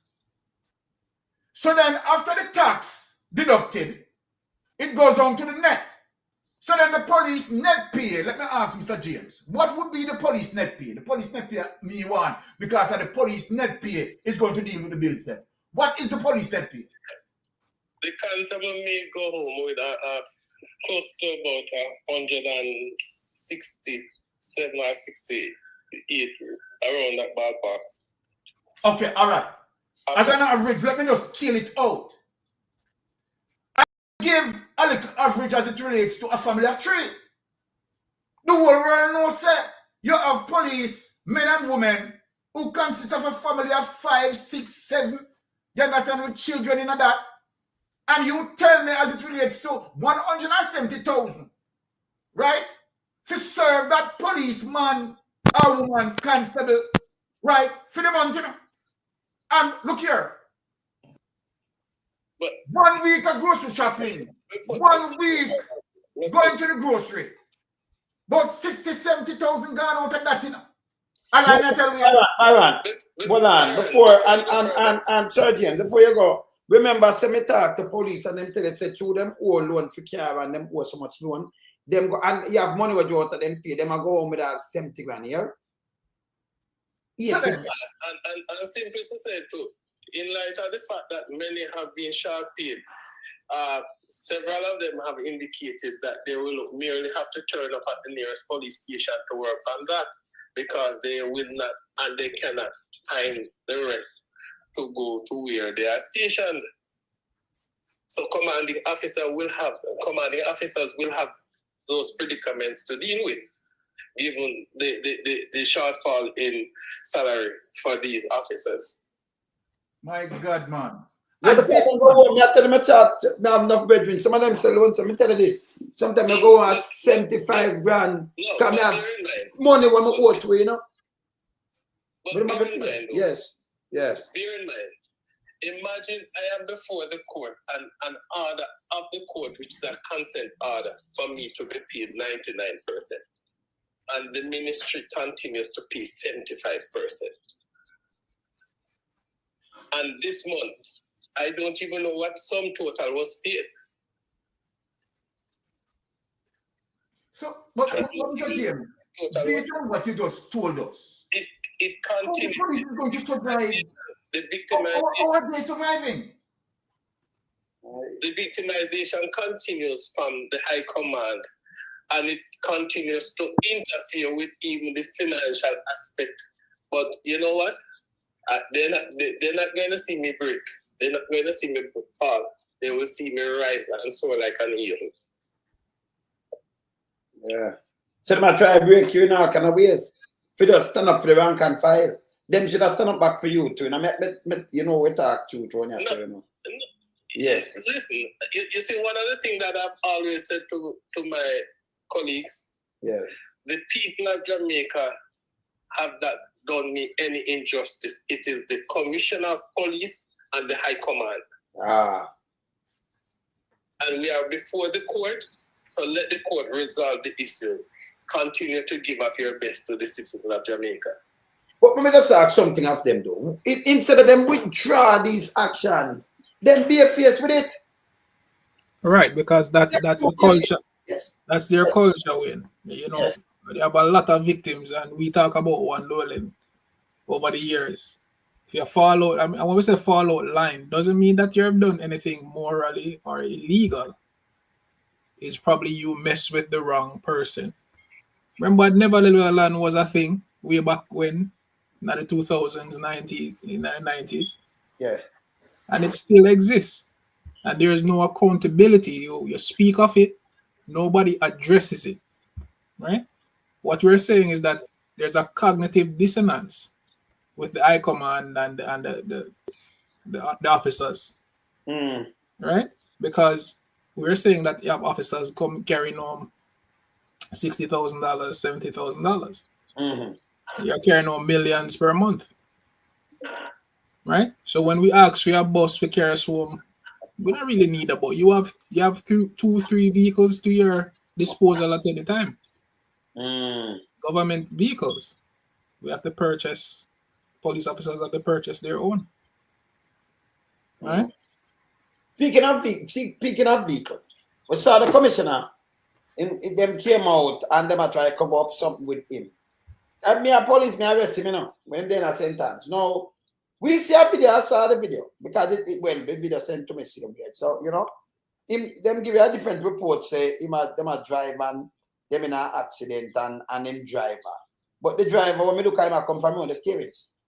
The car drive past him, the steering there, saw him. But a woman come from out of the back.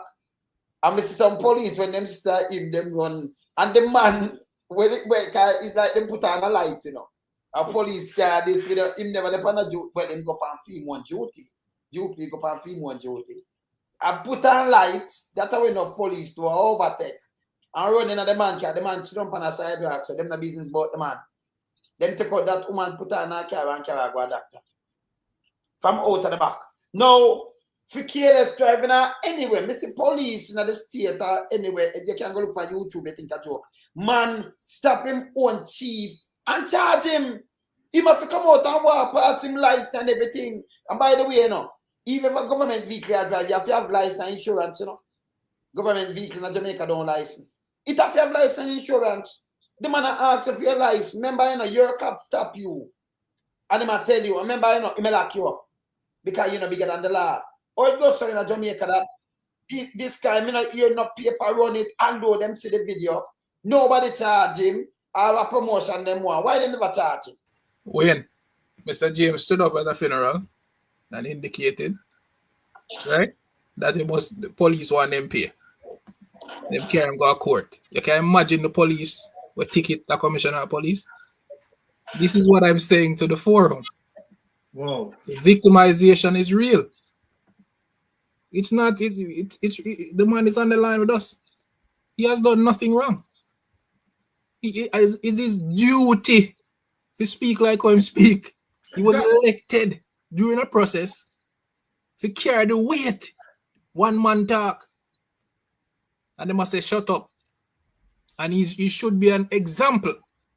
So now you go at a different forum and you call JFJ terrorists because you're trying to appease or side with.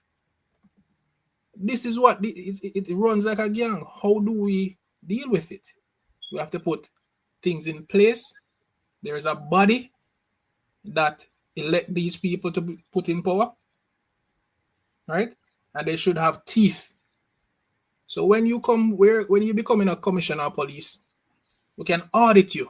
You say you're gonna provide this, you're gonna do this for us. I will give you need a certain amount of things. I will give you a certain amount of things, and you have not done your job, we can fire you. There's nothing like that in place. But somebody should be asking, why is Mr. James before the court? Nobody's asking that question. There's nobody to ask these questions. Mr. James, isn't it ironic to know that Corporal Rohan James was being fighting on behalf of the police, advocating for better wages and benefits and all of that, that the Andrew Holness administration tried to silence him, tried to shut him up. Isn't it ironic now that we find Andrew Holness and Horace Chan standing in solidarity with the police after suppressing the situation with Corporal Rohan James, who is speaking out for the rank and file? How do you measure the two, Mr. Knight? Yeah, what is Corporal James. Mr. James. Yes. Yes, so you stand up crazy. Rank and file and you talk at a funeral. And for nearly 2 years now, them are doing this. The people of Jamaica will say no more. I noticed that even the government that's no more with him, them try to push you out even at the job. I'm a matter of fact, them push you out at the job, brother. Exactly, man. Yes. It is a travesty of justice, the oath of office that every single elected parliamentarian take, and to see the discrimination being led by no other than the most senior person that should know better in the protection of a citizen. Every citizen have a constitutional right, whether they want to support P or J. But one thing that is sure that you ought not to do is to use any political motives to victimize any citizen of Jamaica. In the worst of all, to politicize even the force. When a minister of national security can look at any chairman of the police federation and say to them in a full committee meeting with him that he will use politics and fight me. Son. It's an indictment. Repeat that again. We could have seen because we're dealing with cop case. Yes. Yeah, man, said that he will use politics and fight me. Can you imagine? Which he's doing. Not only that, they went further to another member of parliament of the same government to tell me that they will interfere with matters before the court. Wow. Because they have the judiciary locked. Okay, all right. Here what we here now, are we on the judy? Hey, well, I dig them out now, you know. The eagle have a flying at that, you know, because we have it locked too. So if them have it locked, I do I'm just the uno judge and them thing they were corrupt. Remember, I know some I want to, you know, when I'm not cancel, you know, some I want to church, you know, when I'm not. And this type of behavior them are going with. Case too, you And this them I tell the farmer chairman. It's important. It's real. May I tell you, it's real. It's real. You see what they do so for doing work. And you have myriads of other officers who now speak, when I have the platform. Said to me, yes, that they have the judiciary locked. Woo! Yes. No. All them arguments. Wayne, make Pastor Ricky slide in, you know, Pastor Ricky silent from when me now you know Pastor Ricky. We can get to my Pastor Ricky night now. That's bad. Wayne, we can get to my Pastor Ricky night, man. Pastor Ricky come. Go ahead, Pastor, I come pray for them high ranking officially, you know, cause them in a sad state, you know. Come in, Pastor.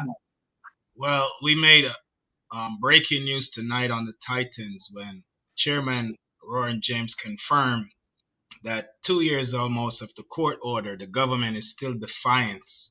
You know, these lawmakers are still defiant to a court that ruled that the manual overtime system should be changed and implemented in electronic so that the rank and file can get paid. And 2 years later, they don't get paid. But my question right now, I forgot the other question I asked Sir Knight, but let me ask you a different question. The government is running around declaring that crime is down. They never tell you the total death count. They give you a percentage. They change it from the way they used to do it. 2 years ago or 3 years ago, they used to say 5 people got killed today, 20 people got killed in the last 2 weeks, or 50 people died for the month. And they compare to the following month and the previous year. Now they're giving you a percentage to hide the true figures. But my question is, we understand that there's 4 or 5 different categories of death, homicide death, that is not included in the current death count that they're giving out. Crime is down by 30%, 35%. Can you confirm about missing people death,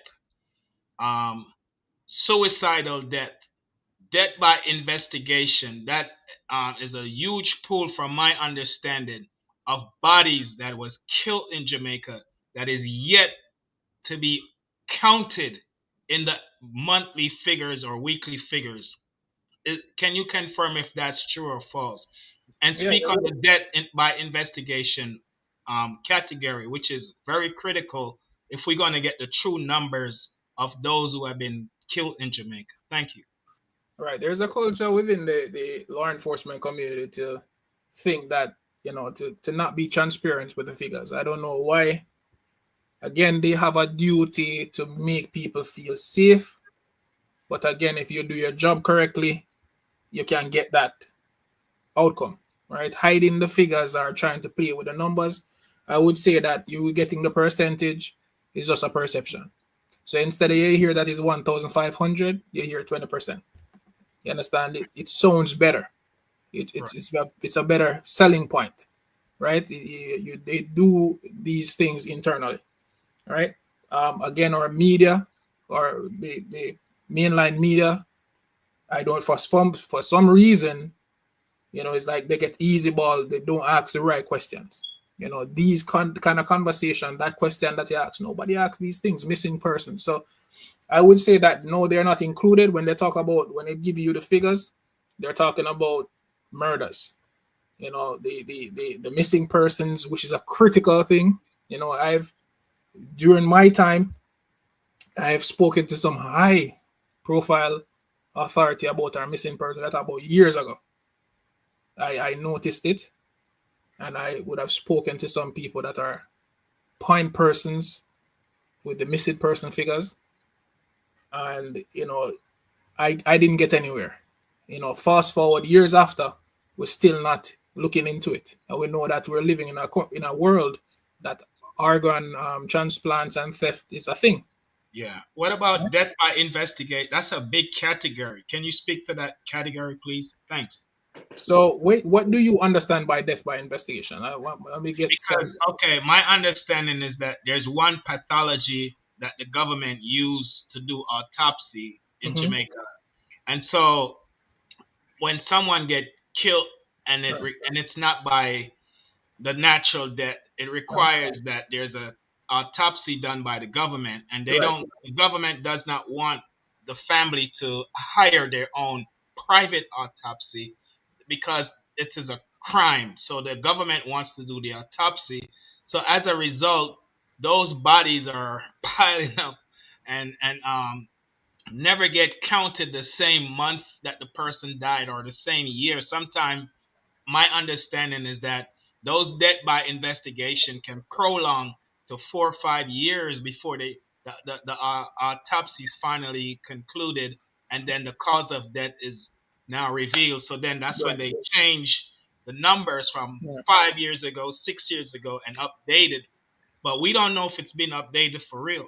Right. So that's a good question. So what really happens? So if somebody dies, and the rule of thumb is that you want to err on the side of caution, right? Which means that you want to deal with that particular death as if it would be an homicide, because you don't want to reach at postmortem, find out that it was an actual homicide, and then you don't do what you need to do at the crime scene, right?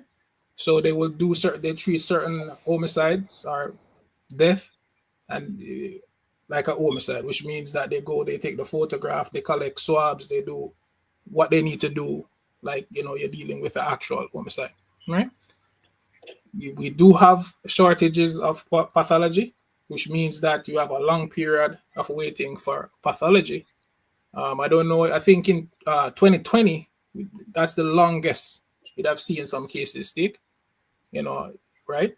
And if that person is on the ice and you going on the crime scene as an investigator can see that, you're not seeing holes in the body, or your crime scene is not telling you that this was a murder, you can declare it so, right? So it doesn't become a murder until the pathologist tells us that this person died of gunshot wounds or stab wounds or whatever. Right. So you're totally correct Right. So how can we trust the government at the numbers they're putting out when this is the problem in Jamaica? Right. You need to be more. You're right. I mean, I'm not hiding from it, Pastor Ricky. You need to be more transparent. So Exactly. you'll probably have more death, and then the missing persons numbers are atrocious. Yeah. And nobody's accounting for. Nobody's talking about the numbers. Nobody's addressing them. Anytime you speak with them, they say, "Oh, they run away and come back." But what about those that find? And most of the time, when you find a youngster between the age of 16 and 20, once him go missing, you know what the outcome? We just say it as Jamaicans, a dead man that. Yeah. Right. So but because majority of the time when he's found dead. If he's found. I remember Lizard in the final now, so. Right, so I mean, transparency is key. I mean, we have a culture of again, I think it's coming from the militarization. We keep it as if it's our fault. The police officer is doing it. I think that's just an internal culture that we develop over the years that needs to change. Yeah, because Chang came out this week and says he's projecting 600 deaths by the end of the year, which is ludicrous. I mean, you can't predict how many people go, and to even predicting 600 deaths, one death is way too much. Yeah, so the system, it tells me that they're playing with the numbers and deceiving the people. Thank you for your answer. Appreciate it. Yeah, the first question was perverting the course of justice. You asked that what could happen if there is there a law to prosecute police who lie? Yeah, you can. I mean, in any case, it doesn't have to be murder. In any case, if you tell a lie, you can be charged for perverting the course of justice. Do you know what the name of the law is? Because I want to know so I can speak truth to power on it. If you don't remember, that's okay. Yeah, I don't remember. I know the offense is perverting the course of justice. You can look it up. Preventing the offenses against the Persons Act. Okay, thank you. I appreciate it. Now I have a question for both our guests tonight, because I want to hear what their perception and, as it relates to statistically average murder in Jamaica on a daily basis. Are we going back to last year, 2024? Mr. Knight, would you like to answer that question for me, sir? Oh, no, Mr. James, that one. Mr. James. Well, James. I don't know. I mean, I haven't been watching I get some figures, but to be honest, I used to be very abreast with it. I'm not getting, Just average, Just average, using a sample size. Daily murder in Jamaica. And we're going back 2024. Because I have a problem with the actual end of year figure that they put out. Well, I mean, the Mr. Ricky just made a point with it, again, I think, and I've seen it does happen where you have people, it overlaps. So at the end of the year, you will have investigation ongoing that you don't know that this is actually a murder. Right, so you get 1,000. So the end of the year you get 1,000, but you have bodies on ice. Pathology, the postmortem has not been done as yet. So probably 2025 you have to wait until March before you get a postmortem date. So but the guy died last year, but you would have already get your figure in December. Because Mr. Knight, why I really pose this question, to you and Corporal James, last year was one of the most bloodiest year in Jamaica, but yet still the government put out a statistical number of 1,133. And, I can't see where that 1,133 death would coincide with what we were seeing and hearing happening in Jamaica on a daily basis. I know they suppressed the number last year, simply because of the travel advisor from United States as it relates to health and crime, to look good. Because my actual reading, is that they surpassed the 2,000 death statistic last year in murder rate in Jamaica. I'm looking at it close to 2,300. What your take on that, sir? Make us say something though. Andrew change up a lot of things. They starting even the work statistic. When them tell about this store, them change it from 2024. And if you look on starting thing, them tell you say you must compare it to the one before. Like a portion them use. Don't compare it, you can't compare. So when them drop it to 14-year-old where they are school, 15, 16, 17-year-old. So them say from 14 to 25 and want the workforce and come and give something where it's bull crap. And they have over 600,000 when now work. They must say, oh, them now look work. You remember here Chuck come out and say, we have work, you can go work, wholesale work, then that's not work. Fast food. So the way them do them give you bogus thing, but where Richard and where think the Omar hasn't come out to make it see the bleak side of the country. When I tell us the thing go down like 50% and one. So Andrew, should we have an election that come up, plus that way he does say, he might try to trick the people them again, which it now work. Andrew, as long as the Titan run, yes, Andrew, remember we have facts check with you, you know. Yes. But yes, brother. You know what, Lonesome, when I look at it, right, it's rather ludicrous, but evil for a government to be manipulating everything. Right, manipulating numbers to to send a to plant a political narrative. Yeah, political. His government, his administration, particularly where crime is concerned, right? His administration had brought down crime to a significant figure. Now, what the Prime Minister is saying in terms of the Prime Minister projection, that is really dangerous. And here why it is dangerous. Number one, the Prime Minister has no ability, you understand, to quantify, you understand, a death total for the year. Yes. So him can, I guess, but let me just finish a point here, right? The reason why the Prime Minister, it is impossible in terms of what the Prime Minister is suggesting. You're right. In terms of a situation that the Prime Minister cannot quantify. Here why the Prime Minister cannot quantify. By the mere fact that the Prime Minister cannot predict that, okay, next month you're going to have two number 3. Yeah. Or, for argument's sake, 4 number 3. While as he speaks of this particular month, right, based on the count, he cannot predict that, okay, next month is going to follow a particular suit. The only way the Prime Minister and what the Prime Minister is really is that he's there to manipulating and guide certain numbers for it to stay on a certain figure. You know? That's what the Prime Minister is saying. You know? Byron.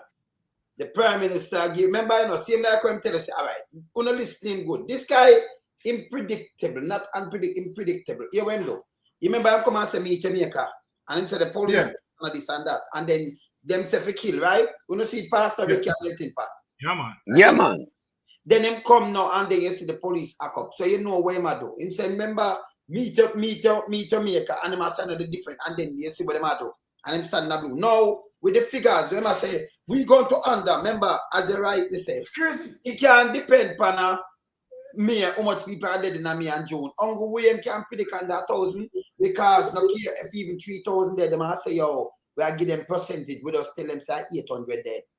Implant that and have it done. Right, then you look at them, 80 for dead, 860 million, 700. Goodness. Believe me, adapt the man though. He might the liar, this, he might the evilest. Hey, Andrew one is he must sit up on the ballot, you know. Me I try to not be mad tonight, but this is true. But Wayne, watch this now. Not only that he's speaking it, you know. He had carried it out. The man is carried it out, you know. Because we had seen in 2023 where they under report. Yes. And then the figure. Back. And then the following year. Don't have to look upon it again. It's dangerous. Yeah, they have it at 14, 2022 or something. They have it at 1492 or something. Then them push to 15 something. 1511. Then them carry it down back again. To make that year look good, so them carry it up. To make that year same as something. And them know them carry, but if they Google it, good thing we capture the whole of the data. And by the way, you point it out to Byron, where they JCF now take off Exactly. for 2020 and I try and manipulate these figures. Remember, Andrew Honest, remember you was a part in 2009 I was school in administration. Is 1683. Uno don't try and manipulate that, you know.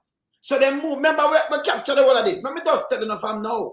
So if the police move it and put up anything, make a call you know, only the hey, Google, listen, Google to when I pay a price to these ranking. When? All a criminal, the guys are criminal government that run things now. But when? Yes. Let me show you something. When? Let me show you something. Why you think the Prime Minister is talking about the 900 figures?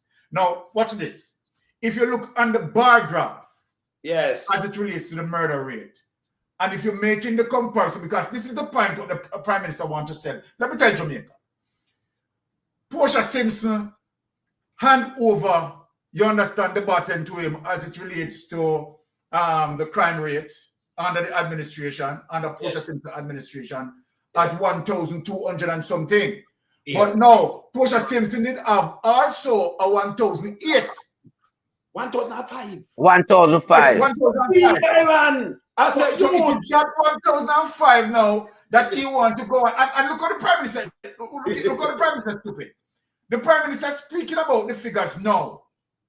Remember, you know, what's it so Pastor Ricky? The Prime Minister is speaking about that figure right now.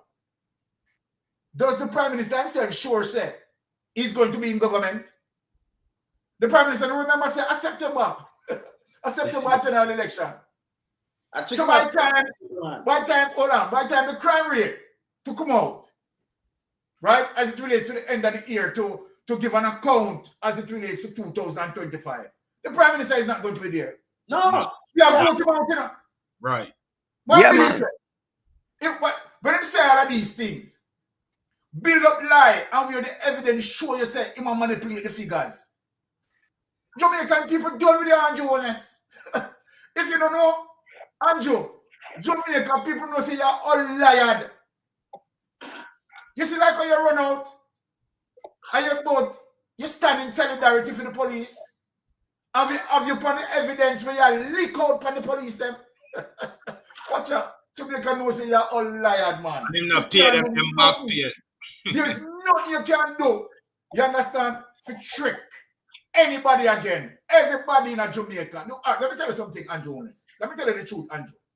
The only person who would support you right now, right, are persons who are criminal-minded like yourself. That's right. It. And persons who are eating out of the trough. And that is the truth, the honest truth. You understand? The persons who are supporting you are persons who are of the criminal-minded like you, mindset like you, and the persons who are eating out of the trough. No sensible Jamaican, and critical thinkers are going to support you. So Andrew, when you tell the election, I know. Let me tell you something. We are reducing voters' apathy. The amount of voters that will be coming out, they are coming out against you, Andrew Honest. No matter how you spin, no matter how you this, no matter how you that, your 100 days promise, where you promise and can't deliver, no matter what you say, no matter what you do, you're done for. And Byron, make we just tell him something. You know, he's not supposed to depend on the ballot. That's number one. And exactly. I'm not doing about it. And me say the mad woman, the mad one, me call Langmore.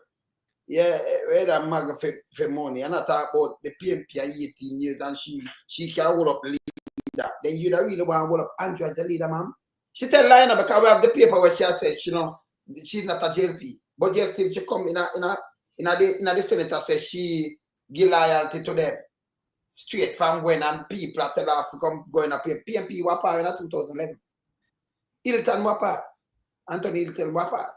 And then in 2015 when she talked to the cleaner and it documented, she said, hey, them you know, this them about JLP, she's not. No, she said she give, you know, legion to them. Which she didn't talk to the paper in 2015. She said people want to get in 2016. Man named Ashley. Ashley now, I run out about Ashley. He must say one of them professor up at the UE. And him did always talk about Mama P. Now I run to them and him feed shame like that. Ashley shame like that now. So yes. So Ashley couldn't come tell you and give a seat. Don't go see that you have in a toilet, ma'am. So the PMP never offer you a seat. Stop calling the PMP name in your mouth. You have to stop it. We have facts check you. You have to get a doctor to check out your brain. You, the boy, you're a psychiatrist. You need a check out. You don't lie like Andrew in the same way. Where you put out his garbage. Byron That's why they support him. Eh? They like him. Well, fact check the one of them. That's You why know they support him. you notice Buster are the first one to lose swim tonsil. Yeah, all the 7 C's. Can they go out name Clark and come back name Buster? No tonsil either. The tonsil is cool. Yeah, the founder of losing tonsil. You come back into life and normal. You notice Siago in a 80, there's a tell us a man that turned communist and wow, that was lie. Right? You notice Bruce tell lie pa Mama P in a traffic guru. So them this and that when them run the thing, it was no corruption, brother. And you notice so Andrew come tell lie Panato and then tell lie pan Peter Phillips and call him bad night and I try to market it. That will not work on here. We done with that. Andrew the direst man, hands up, hands down. He must sleep on the ballot. He don't have no morals. He don't have no standard. You understand? Missy Queenie. When I have no tonsil, I don't like Big Mama them. It's a tonsil in school, them, you know. I try style Dennis Day and she have to style him, tell him, Mama, man. Yes. And him have a mountain back there where I be a climbing thing. Leave, you know who to leave alone. You to water that. Them can't trick Jamaican people again. These are the worst, at the worst set me ever see. Can you imagine? Which one of them born with gun spoon? Not John born with none, but him a bodyguards, him a billionaire. Coogan born with none. Me see gunman get shoot up in a car. Bunman dead in a car. When you look at her name in a car, them find 800 rounds. But she's a member of parliament. She's a minister. And you call her honorable. But you're still long more. Dead man Mackenzie. Ask him, dead man. Back in the days, in your early days, they ever carry a rifle and bust it. And say you fight war. If he's a minister, me just ask him a question. Don't there so. You saw Tivoli run. The whole party itself pay $50,000 for do this. The most wanted in Jamaica. No, you can't tell me if a party is not a criminal organization. Front of your eye, them back these things. Shower Passy, you know, leader of Shower Passy. In their foreign or their prison. See? But yes, still them have, you know, them have morals. Tell me again Ty. He never born with gold spoon, no him rich too. Tell me again, Shane Robinson, we see her in our WikiLeaks. The minister, Dr. Crab, Pubic Crab. Even our WikiLeaks, the money laundering and all kind of thing. James Robertson. You are kind of mix up with Les Green and everything and one where film father do and everything. Andrew Wheatley, where them have enough, them out of gas station, them have it unbelievable. See? Muma Cow. She was a speaker of the house. Well, I yet call them find her guilty with Muma Cow. Dalrymple. Yeah, man. That's something like that. Come on now. Them have more. What do Langmore? What happened to Langmore? Eh? You understand? What happened to Langmore? She want her head check, brothers. Not true, me attack. Yeah. All part her want get checked. Head, foot, eye, everything, mouth, everything want get checked. Because some people just carry on as if, well, you know, it's business as usual as long as Andrew Wallace is at the helm. And we have to make sure them understand, say, it can't be business as usual. When in front of our eye, we have the corruption. Yes. That have to stamp out, that have to clean up. We have to eradicate corruption from the landscape of Jamaica politics. In order for the country to go forward, transparency have to be the order of the day and accountability. Yeah? Yes. Because what we see them do to Corporal Rohan James, you know, yeah? It don't stop short of disrespect. You understand? And we are looking at people using dictatorship style to mastermind whatever they want. And that has to stop. So I would like to ask Corporal Rohan James a two-part question.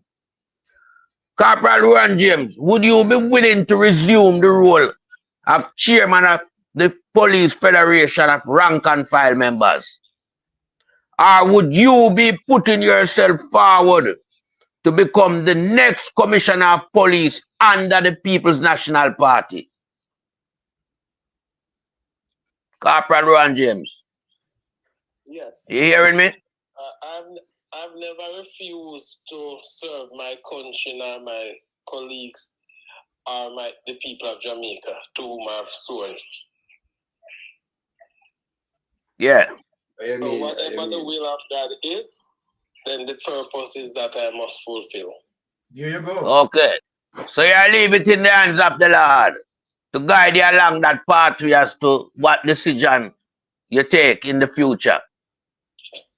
Indeed. Okay. Because I mean Jamaica need a commissioner with the integrity that you exhibit, you know. So far we are seeing some unpicked people who don't even have the qualification, much less to play the role of commissioner.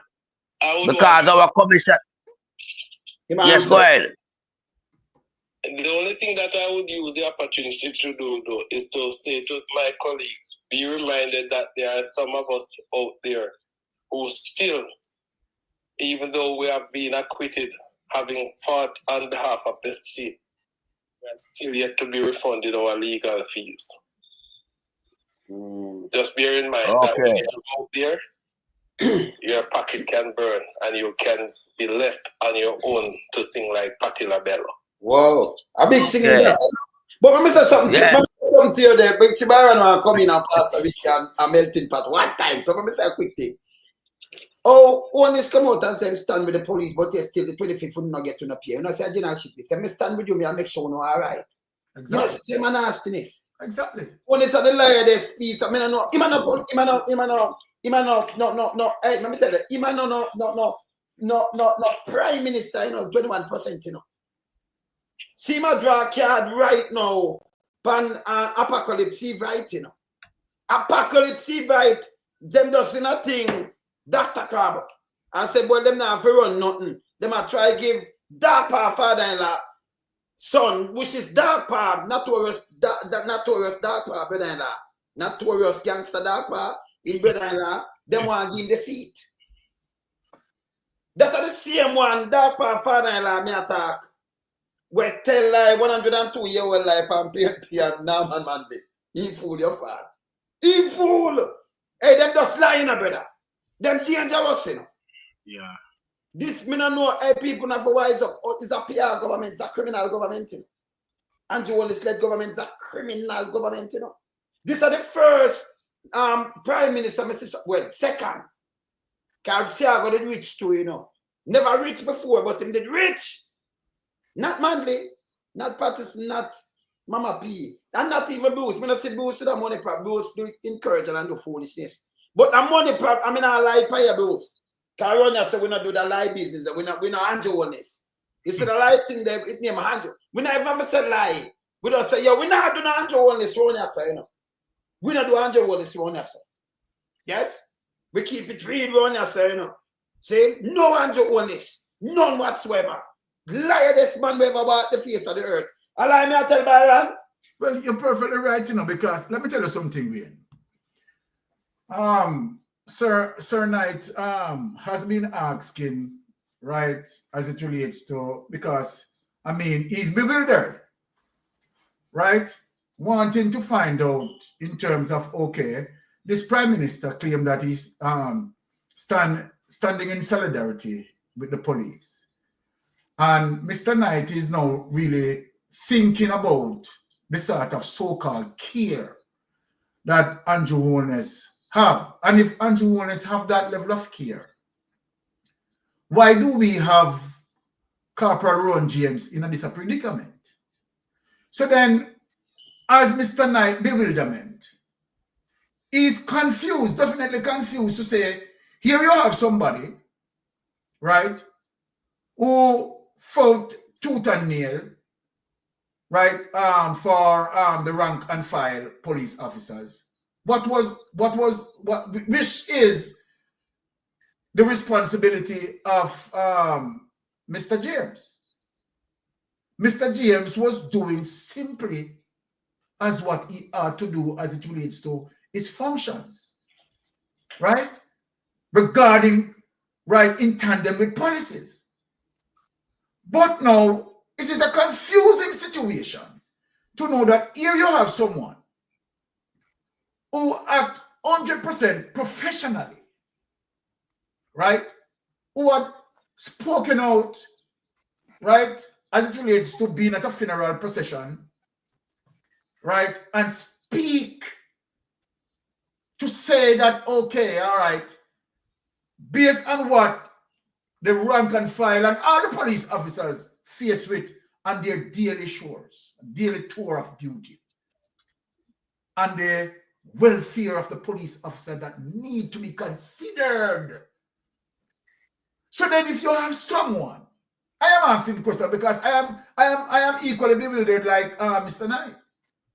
So I am asking myself, but no Andrew Wallace run out, same stand in solidarity with the police.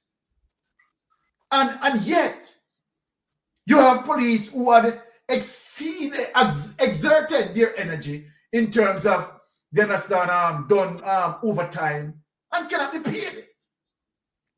Cannot be paid.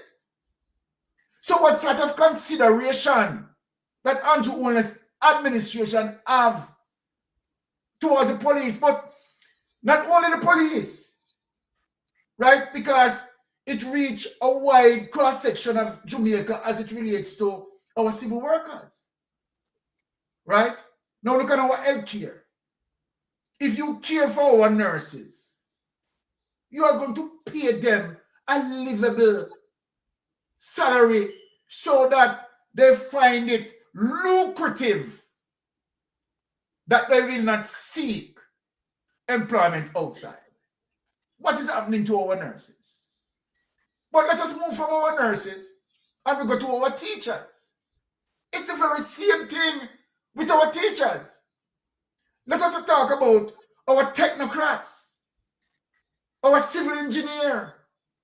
Jamaica lack certain skill and talent because the fuel to skill and talent, you understand, that left decided to migrate because they want upward mobility.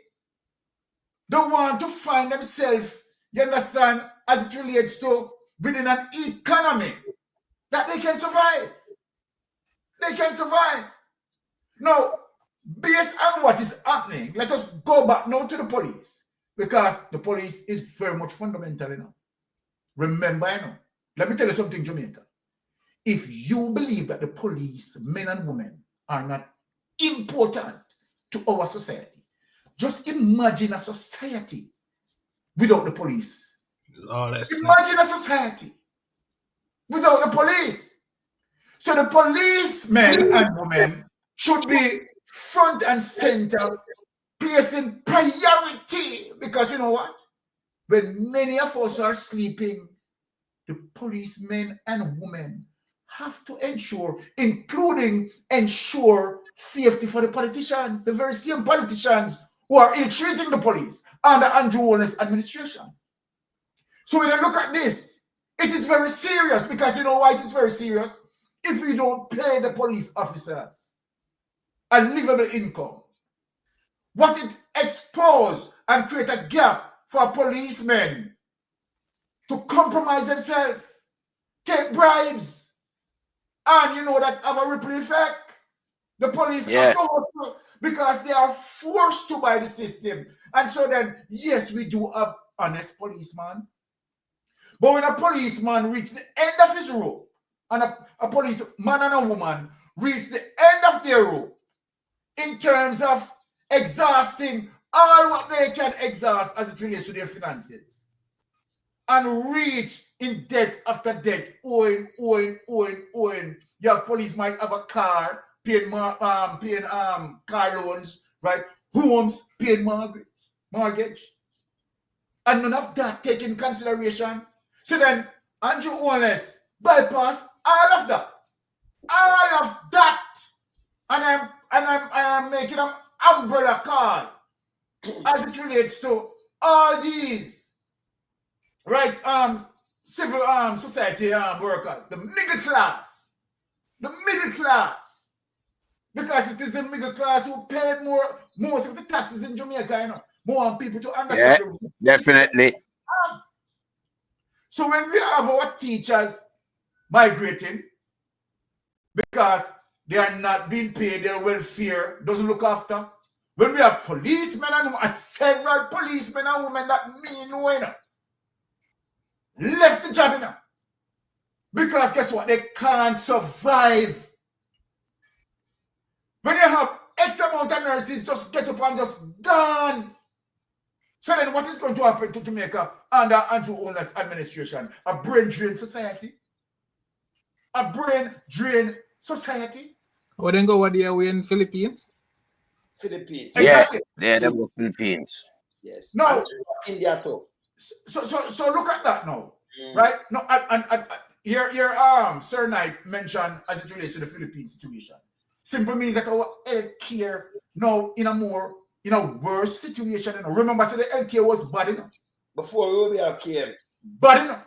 Yes. And then now we are going to send home the Cuban doctors who have a higher level of expertise and skill set.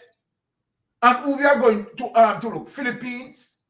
You understand? To do what? To look nurses. And then hear what happened now. You're sad thing about this.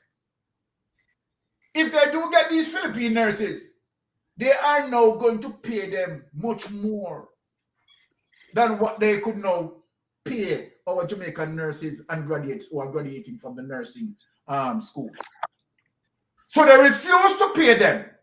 But they're now in a predicament where they're going to pay those Philippines nurses, right, much more, and to provide them, right, home and all of that. Then why we couldn't boost our nurse and encourage our civil workers, our civil engineers and so forth, our technocrats? Why we cannot take a page? Let me ask Andrew Holness this. May I go back to Ibrahim Shore? Why you don't take a page out of Ibrahim Shore and said right now, here, let me talk to you, Andrew Holness. Come here, Andrew. Let me talk to you. Andrew, our poverty rate. Let me teach him some lessons. Our poverty rate gone sky high. Right? Now, we are importing more than how we are export. The last time I look at it, our trade deficit is within the 5 billion and plus. Now, let me ask you, Andrew Holness. You very same agriculture. Your ministers, James Roberts. Now call him name, James Roberts. What is he doing? He is now giving competition to the farmers, the very same farmers them who voted for him. You know. Only see the level of corruption, people. Only see the level of corruption. Where this man campaign asking the people to vote for him. And this man have about 5 businesses, you know. We shot him carrying onion, you know. And what this government had done, this government had moved the levy from green produce, you know. And now giving their friends who have business for bring them in, giving our farmers competition so our farmers can compete with them, you know.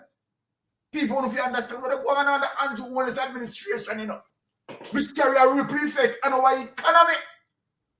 So then, as it relates to the trade deficit, the agriculture is down, right? Because we are not encouraging, right, and boosting the MSMEs, right?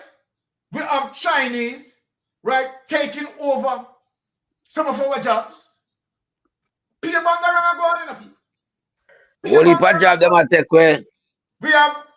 other situations, right, where we find ourselves, right, in predicament in the sense that many of our Jamaican people can't afford. And you know what? Let me speak about this. Just imagine the NHT contributors. I'm going to reason with Andrew Holness tonight. Let me ask you a question, Andrew Holness, because it seems like you don't know. When it comes to the voting bloc, the majority of people who vote a government in power It is not the rich class. It is not PSOJ. It is not those in the bubble that put in a government. You know who put in a government, and that is why you're going to get beaten and honest. Who put in a government is majority poor people. Majority of the poor people who in the garrisons. Majority of the poor people and the middle class. They are the ones who vote very strong. They are the ones who make up 80% of the voting population. Yeah. So let me ask you a question, Andrew Honest. Many of those in the voting bloc dealing with the middle class who are paying their taxes and paying NHT contributions. Many of them who have been paying NHT contribution for years upon years, including police officers, can't afford an NHT home. But yet, they are the backbone of NHT. So what you ask the people them to do? This is how you treat the people them. So you ask the people them to mandatory paying into a system that they're not going to get any benefit from. Not going to get any benefit from. And then, all of that, what you do? You take out the money and you give to your friend Dexim. For your friend Dexim, scam NHT. And we are asking you, Andrew Honest, we want to know if your friend Dexim. His name Neil. Make a call him. Pay about the money. Call his name, man. Neil. We want to find out Neil. him Yes. pay about the money. You see the Andrew Honest, me hear some people that talk about, you understand, PNP are going 53 seats. Hey, let me tell you something right now. The only seat, me, the bet, so the only seat the JLP go with actively because most of them, you understand, most of them just, you understand, a 59, let me tell you something, a 62 seat in a PNP final. And down a Tivoli shaky too, you know, Byron. Down the shaky. They're on wobbly ground. Me the bet for Andrew Honest say he must lose his seat. Andrew Him can't retain. Him can't win him. Look here, him can't win him. Because let me tell you something, you know. You know the reason why Jamaica, you know the reason why Jamaica will vote him out? You know what Jamaica want to see him going to prison? Oh, you know. You know what Jamaica want to see him going to prison? Everybody. I'm not Jamaican now. Right, let me see who the panel. Let me see who the panel want to see him going to prison. I mean, 2 and me put up. Me 2 and me put up. Hey, Lord, son, you don't want to see him going to prison. Or you're not gonna. 2 and me put up. Hey, boy. 2 and me put up. And brother, I'm a foot that seat them. Him happy land in a prison. Just like how we know a plane. You see, just like how we know a plane happy land on the tarmac. Out of the sky, and you have to land in a prison by all means. Everybody knows say Andrew. I would have been in new prison for Andrew either, you know. No, you're mad. What kind of new prison? Not for Andrew. The kennel him going on. The kennel you put Andrew in a. You put Andrew in a kennel. You can't put Andrew in a prison. Prison too good for Andrew. Andrew is no human being, you know, so to speak, you know. Because now no humanity in him, you know. Yeah. Andrew act like animal without any jurisdiction. You know, a roaming animal. Where if you plant all you produce, them come and just mash up your field. And them type of person, Andrew is demolition type of guy. You can't give a man a country with a healthy economy. And him take 3 years and mash the economy up. And there are 60 line in pocket. And there are 6-year line, just what me I talk about. This guy not put up on the ballot, none at all. Neither him name nor him face. I have many more from within the Jamaica Labour Party that suffer the same fate like Andrew Honest. Them name nor them face up on the ballot because them under investigation, you know. And you cannot have people under investigation who are seeking re-election. That is a no-go show around here. That needs to be addressed. And Andrew will this. Within a year now, set the date for the general election. What you waiting for? Time come. Jamaica people need to know the date for the general election. Parliament dissolved on the 10th of September. What are you waiting for? There is no gratuity at the end of the line for you. Unless it's prison you want to. Take it, my brother. What's Yeah, this? can I just say something real quick? Father Lonesome, to Sir Knight and or Sir James, either one of you. Let me ask you a question. If I had a foundation and I took 34,000 of a charity money that was not my money, it was donor funds that was sent to the charity, would you arrest me? And then also, Yes. you would? You would? Okay. These are clear cut. We tell us I'm a criminal, man. These are clear cut. You know, we don't have to hide that talk. And there's no.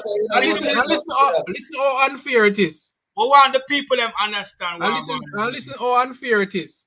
They look at ghetto youth can't get a. We not give him a chance. And I'm gonna tell him say explain to the court.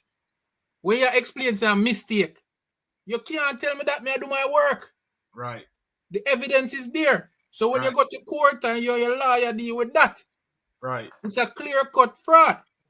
Okay. And then the next question is, if I went to an investment company and took out a loan for $50 million and proposed collaterals that I didn't have at the time, would you consider that as a fraud as a law enforcement officer? Because I lied to the investment company to get money. Yes, definitely. Would have to look into it as a fraud. Okay, so you obtain the money. Right. No, so that's false pretense. So the questions you're asking, you know, that these are the things he wanted to implement impeachment processes. What we're seeing is that we have a prime minister that is so questionable. Some of the things that you can say straightforward that he's a fraud, you know, he has committed offenses, but there's no process to get him out. He was the one that sold us on impeachment, and he has done nothing in the first 100 days. That's the one of promises, right? And he is the person committing all these things, these atrocities. Right. Because now what you're seeing is you're seeing an oligarchy type of mentality. A guy that come in and him do everything. The man go to the bank, right? And the house that he wanted to purchase, he put that as collateral, and the bank gave him the loan. And the bank is saying, you know, some of our clients, you know, come on, if me and you try that, brother. If me and you try that, the bank lock you up, man. Or you use your collateral.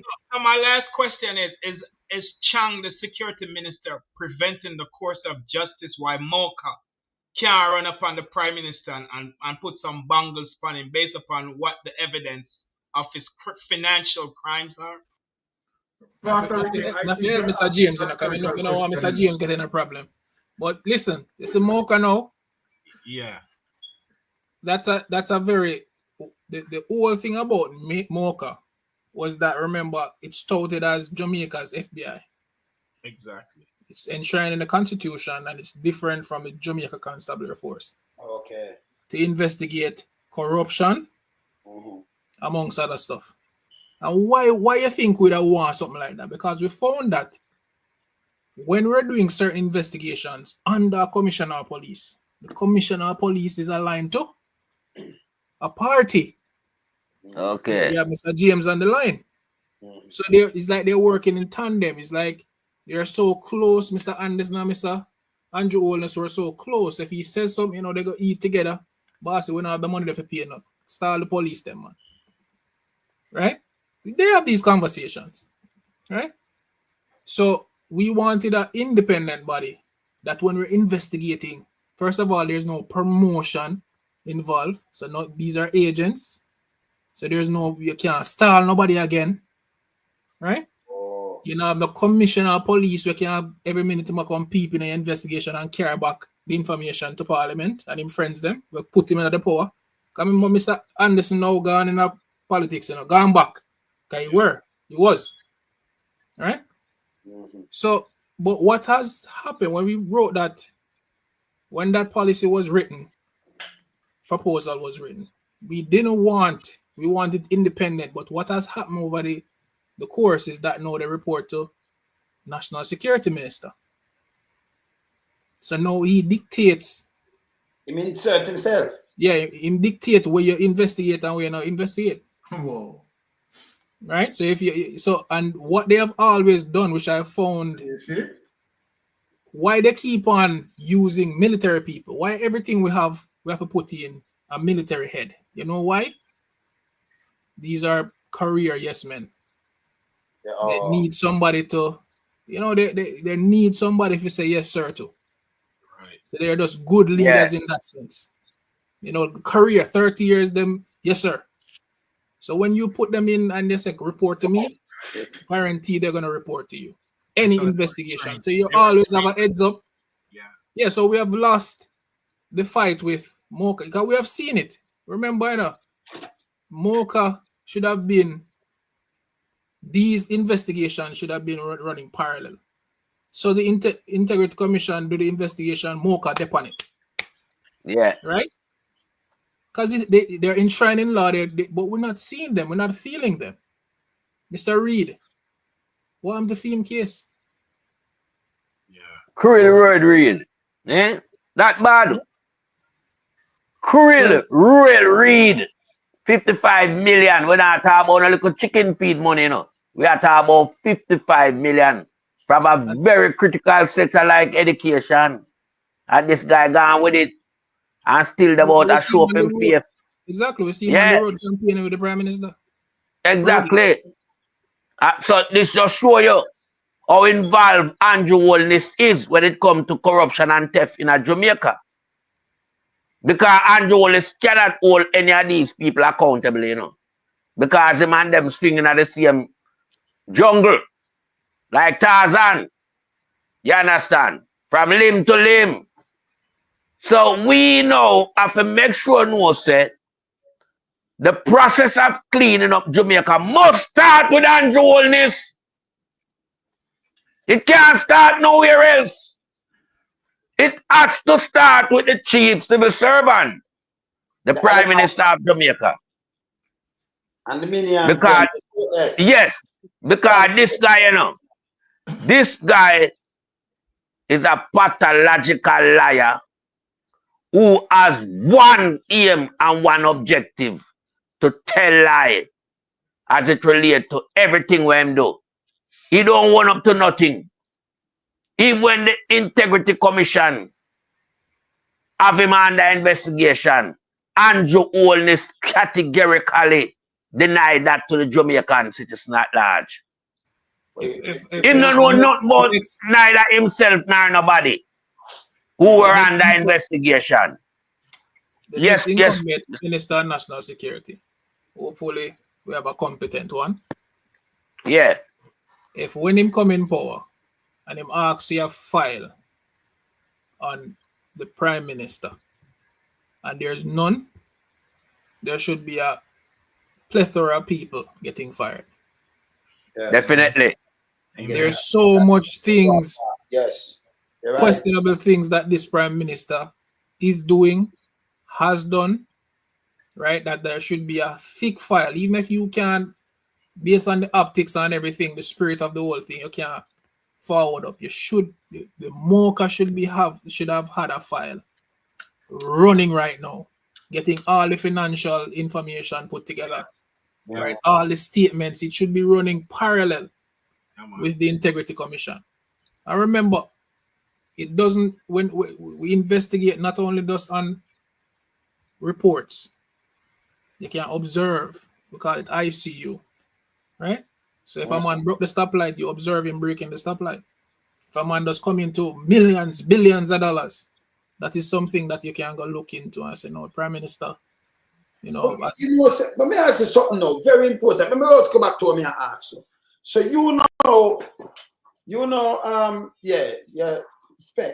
inspector.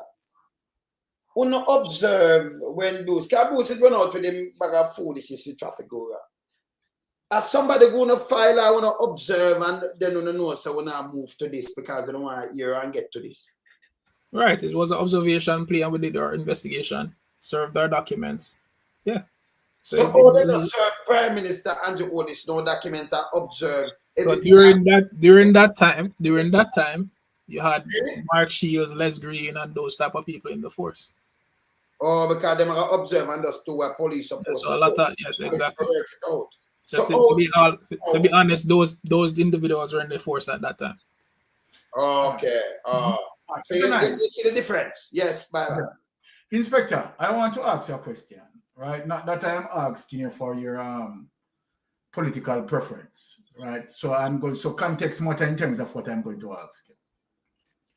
Now, based on Andrew Wellness administration and as it relates to the police force, what are the sentiments that you are observing as it relates to in your surroundings, near surroundings, or what you can see? Is it that within your camaraderie that those people are in support of this administration or they are going against this administration? All right. So culturally, here how the force work. It's crazy. You're gonna have political people because a lot of people got promoted under Anderson, which is PNP. A lot of people got lifted up, and you have a lot of people waiting to be lifted up. You understand? In the sense that, I mean, it is what it is. A lot of people got promoted during this time, right? Because of who the Andrew Holness carried in as leadership. So a lot of people that left behind and see the injustice. You have people like Mr. James who are objective. It don't matter. It's just injustice. Personally, me get tricked by Andrew. I vote for him. Right? Get tricked. Yeah. See, me get tricked. People are boss me vote for Andrew Holness, but we get a big trick. We get a big coup, right? So when people come at me now and say certain things, I can say straight up, if you go check the voters, me vote for him. You understand? Yes. And I just can't pass the house. Everything in me scream corruption when it comes to that house and how he just tried to justify having it. You're bad man. Fast forward years after, it's just, trips after trips, lies after lies, and, deceit after deceit. And trust me, if we were investigating somebody like him, it would be so much things that you'd charge him for: money laundering, corruption. You know what I'm saying? There's so much avenues that you would look into based on just the information that I'm hearing coming out of the Integrity Commission. And when you can imagine when you see the actual finances, these things, it's you can just imagine. So the sentiments that you are getting is that a lot of people are going against this administration. Of course. I mean, it's a strong thing to say. I mean, I'm gonna be fair. I mean, I think we can say that. I mean, as I said, what I will say is that you have people that in the organization, you always have people in the organization that has not been treated right. Again, so everybody in the Jamaica Constabulary Force get them pay and them see the 300% increase. Them are dumb. You understand me? I say them know that. Yeah.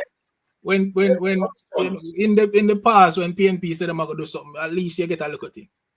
You understand? The younger people who are coming in, I guess, and people that were promoted, unless they will probably want to try to run along that side because that's their growth. But that is how it becomes political now. Because I want to be very transparent. This is how it becomes political. Because if you get promoted under this government and your leadership is in place and somebody's carrying you along, you don't want that to continue. You want that management to stay in place. Yes. Right? So that is how within the organization it becomes political. But tell me one now. Let me tell you something now, don't expect. Because it's a handful of them, you know. If you remember, if you have 14,000 people, you promote 100 or 200 or 300. Remember the 13,700, every the 300. No, but again, you'll have people get promoted, but everybody not get paid. Remember the government would have got a trade. I mean, you understand me? I said if them take a 300% increase and a stall your thing. I tell you the feelings, I can't remember enough people talk to me. So the Eagle, you know, my service, the Eagle Secret Service mix up, intertwined with the JCF too, you know, and the JDF. So let me just tell them know too, you know, come to the side of Andrew, you know. Even that the detail, me know what going on, man. You know, I can't tell them much more about that. You have to have secret, you have to have the Eagle all over the place. See? So you have people, you know, them angry. Them hungry too, you know, but them angry. Because Andrew a trickster, liar, and hear this now. Them are deal with liar, them not deal with no patriotism, them are deal with party business. So, you know, like them that make some things and put out and say, you know, labor right, you for eat food, not Michael Mandy, not Patterson, not Mama P and them people. Them that tell us say everybody need to eat food. Everybody are Jamaican. By the way, when things they get promoted and Mama P keep him, that Guy Smiley, the commissioner Guy Smiley, if them man. Ellington Yata. Guy Smiley, if them never send on him and him have to resign, PNP won't do nothing. And him they write the sun drop, woman drop, and them continue. Even Fix Bailey, you know, because Fix Bailey don't go son. I can't tell Fix Bailey say you have no police side of him where him stops at 12 certain police can know so them are PNP, them more into Sir Manley, you know, PNP, Mandayites. Saying, and him use the word, him can call Vaz anytime and get anything because him want over. So him did well pick up another thing. But for me, you know what is? When them come in a 2015, him was soup. And him can 2016 by 2019 him reach in a commission class. And the first ever see people are climb so fast. Because them want him to keep off and them want the DPP. Remember them carrying after Pantan, you know. Was the DP. Pantan was, you know, when him retired. Yeah, man. Yeah, I the Trek 5 get it in a 2000. Yeah. Look it up. No, she should go home like you do at 10 years, 11 years and thing. If 2008 when she go home. Not even 2012. Not even 2020. Them all fight to keep her because she cover up a lot of things. Why you think Real Greed no and Kamika Prince Byron? Why you think them have to let her go? Because she corrupted too. Them call her. And she let go one listen up. Yeah. You have charge for him. Yeah. Yeah, man. So these are dangerous people. Andrew Wall is not supposed to be the prime minister. Andrew Wall is as a result of abuse of process. That is it. Let me say something to them. Apocalypse. See right. If them go around you and replace DAPA, Bedala, run as an independent, the people them have vote for you. Them say when I call them back, but you must win. Them not going to win you. Yeah? If them try that for you run as an independent.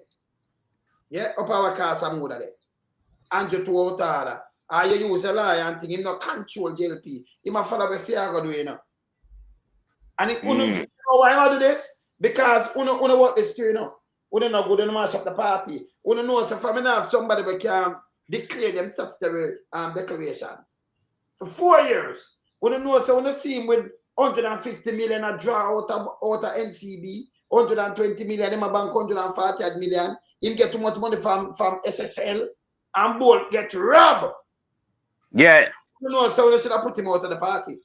Yeah. We can't force and make him step down. But when you go then on heading and betting these kind of things and this happen. This have happened to you know. Because we not deal with party, we not deal with the country. You know, me just add this. Even when I touch on SSL now, these are one of the things where we talk about. We need a body that can, like when you in the United States, they go to Congress and answer for certain things. Yes. Yeah. You're a commissioner of police, right? And you have a big investigation like SSL. Yes. Right? Even normal crime scene, we put a district constable for guard it. And you not put nobody in a them rightful mind, not put somebody there to secure the crime scene. ongoing investigation. And sell the building in 2030. Right, and then you gone home now. You gone big. Everybody have to kiss your ring when you leave, like you do well, right? And now you're gone in the politics, and there's nobody to say to you, how can you make just an atrocious mistake answer for this? Even if you have to take back some of the money and pay the people. Yeah. You need a body that can make people account. You are in charge, the buck stops with you. How could this happen under your watch? There's nobody to ask this question. You just go under the sunset and enjoy your second pension. Yes. And I'm going for your third one now. Third. Fit should have been that body. Third, yeah, I'm going go for a third one. No, fourth. Because remember, say they come over the camp, and then it was the advisor, senior advisor. I think them pay him off for that. I think them pay him off completely for that. Them pay him out of the contract there for him become commissioner. So the entire time, because I remember him have a certain amount of time, so then just give him a lump sum for that entire time. Only like wow, you know. And then him come over as commissioner, and now him gone back in again. Yeah, and you have him talk about him in ambassador. No, these are the biggest assets. Bad man. A man who can't talk. A man who can't speak to save him life. You have him as ambassador. You're crazy. This is Andrew Holness. A man who never implement nothing of any sense. Be a nonsense, Andrew Holness carry out. Oh, Google Gaga for be ambassador. You tell me. I'm a pastor, Vicky, because I can't tell you. I don't know. Can Google Gaga go straight answer? But if you look at this move in terms of what Andrew Holness, the country can define who is Andrew Holness in terms of leadership. You have Doris Philbert, who had gone through the judiciary system and found guilty of corruption. Guilty. She's a criminal. But yet you have the Prime Minister, right? Definitely put her back in the political process. So what that define Andrew Holness? What that say to criminal? Am I criminal too? It done. Oh, by the way, I'm showing you this stuff because we see the time I wind up, Dean Sergeant, but I'm showing you this quick. Because I'm put it up. These are the lies we them tell you. The other day after him come from the guy, Christopher Tough Tongue. We have to say it good enough because some people have spoiled the man name. Tough right. Tongue. Yes. Right. Because when I say tough tongue, but tough tongue. No, it's tough tongue. Yes. Yeah, I have to stone it. Tough tongue, I watch you, Tough tongue. Yes. So, him come and say them are open at the administration part, Let me show you something or them agenda. Look on this. Lion wicked man. Look here.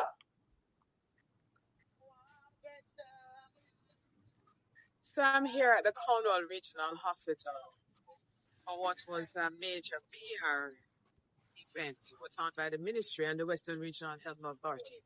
So they're having a ceremony right now for the opening of the administrative block, which is really the CEO's office and some support staff, procurement, accounting. And I think many people, when they saw the notice board about the opening of Cornwall Regional Hospital, they might have thought that it was for patients and all of that, but no, it's really about a section of the hospital. And the minister today was at pains to say that there's misinformation out there about what the hospital has cost. And he was at pains to say that there was not a cost overrun, but a rescoping, and there's a difference between cost overrun and scoping. But whatever it is, we know that billions of dollars have been spent or allocated, or both, and still we have no hospital, at least nowhere, no beds are in this building behind me. So where are we with all of this? A lot of PR, a lot of talk, a lot of confusion. What we know as people in Western Jamaica is that we do not have the Cornwall Regional Hospital. We have not had it for a number of years. The minister even went as far as to say if it wasn't for COVID, the hospital would be finished. Another excuse, another reason, another story being spun. But for us as citizens of this region, our concerns are still not being met. we are still without the facilities. And everybody we know in Montego Bay, in St. James, in the western part of Jamaica, all have a story of somebody who has had to come here and stay in a chair, wheelchair, or recliner for multiple days. We all have a story, whether it's a family member, a neighbor, or a friend. And we know what the reality on the ground is. The reality is not pretty. And I mean, just last night, I was out there speaking to people who have had experience, just talking about healthcare and lack of access to quality healthcare, reliable healthcare. That is the concern. At this time, I still want to give credit to the doctors, the nurses, all of the support staff who have worked under extreme and unfortunate circumstances still to deliver the best that they can deliver. We have to encourage them and thank them for their service. But the reality is they have been put under this for many years, and a lot of money, billions of dollars have been spent, billions of dollars still being spent, and still we have no completion. So another PR move, and we, the PNP, believe that it should be people over PR, not PR over people. And right now we're seeing a lot of PRing going on right now, but it is what it is. It's what we've become used to by this government. And right now, when the PNP comes to power, we're going to make sure that much of what we see here is fully investigated, and we let the chips fall where they may. Good. Let me finish right. You touch on this. Yeah, man. You know you want a piece of it. Let me show you not touch on this. So this is where it's still now, people. That are the Carnival Regional, right? Let me just show you a little touch on here right now. And then come in Byron, you have to get a touch of this. Not sure. Yeah. Carnival there. Let me look for the Carnival and show it, you know. See it, people, because they go up in that. So see it, let me show you. Look. Let me see that part that opening. All right, see it, look here. Now show you two more. Show me I don't need nobody. Don't need nobody. Take out the music after that. Look here where I show you. That other phone, you know. So you look on it on the computer and the thing where the administration part there. This is where the man come show with. It's a kitchen. See the administration part. See the desk where them to sit down. Where they are. Look on this. I show you where them get and fix it up. See there? Eh? I show you the administration part. Where this do? Come on out of town. This is where the people them are work. Good. All right, let me show you something now. Let me show you the real part where it's there now, and then we just let it go there. So look on this now. So that's the administration part, but this is really how it's there right now. Look on this now. This is the real thing. One up, man. I'll show you up tough time. Okay.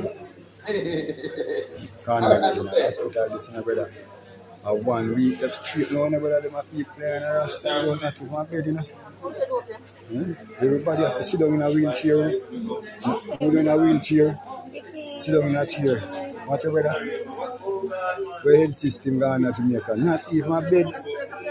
The people then can't down there, man. Tell me if you're totally. I start miss this, man.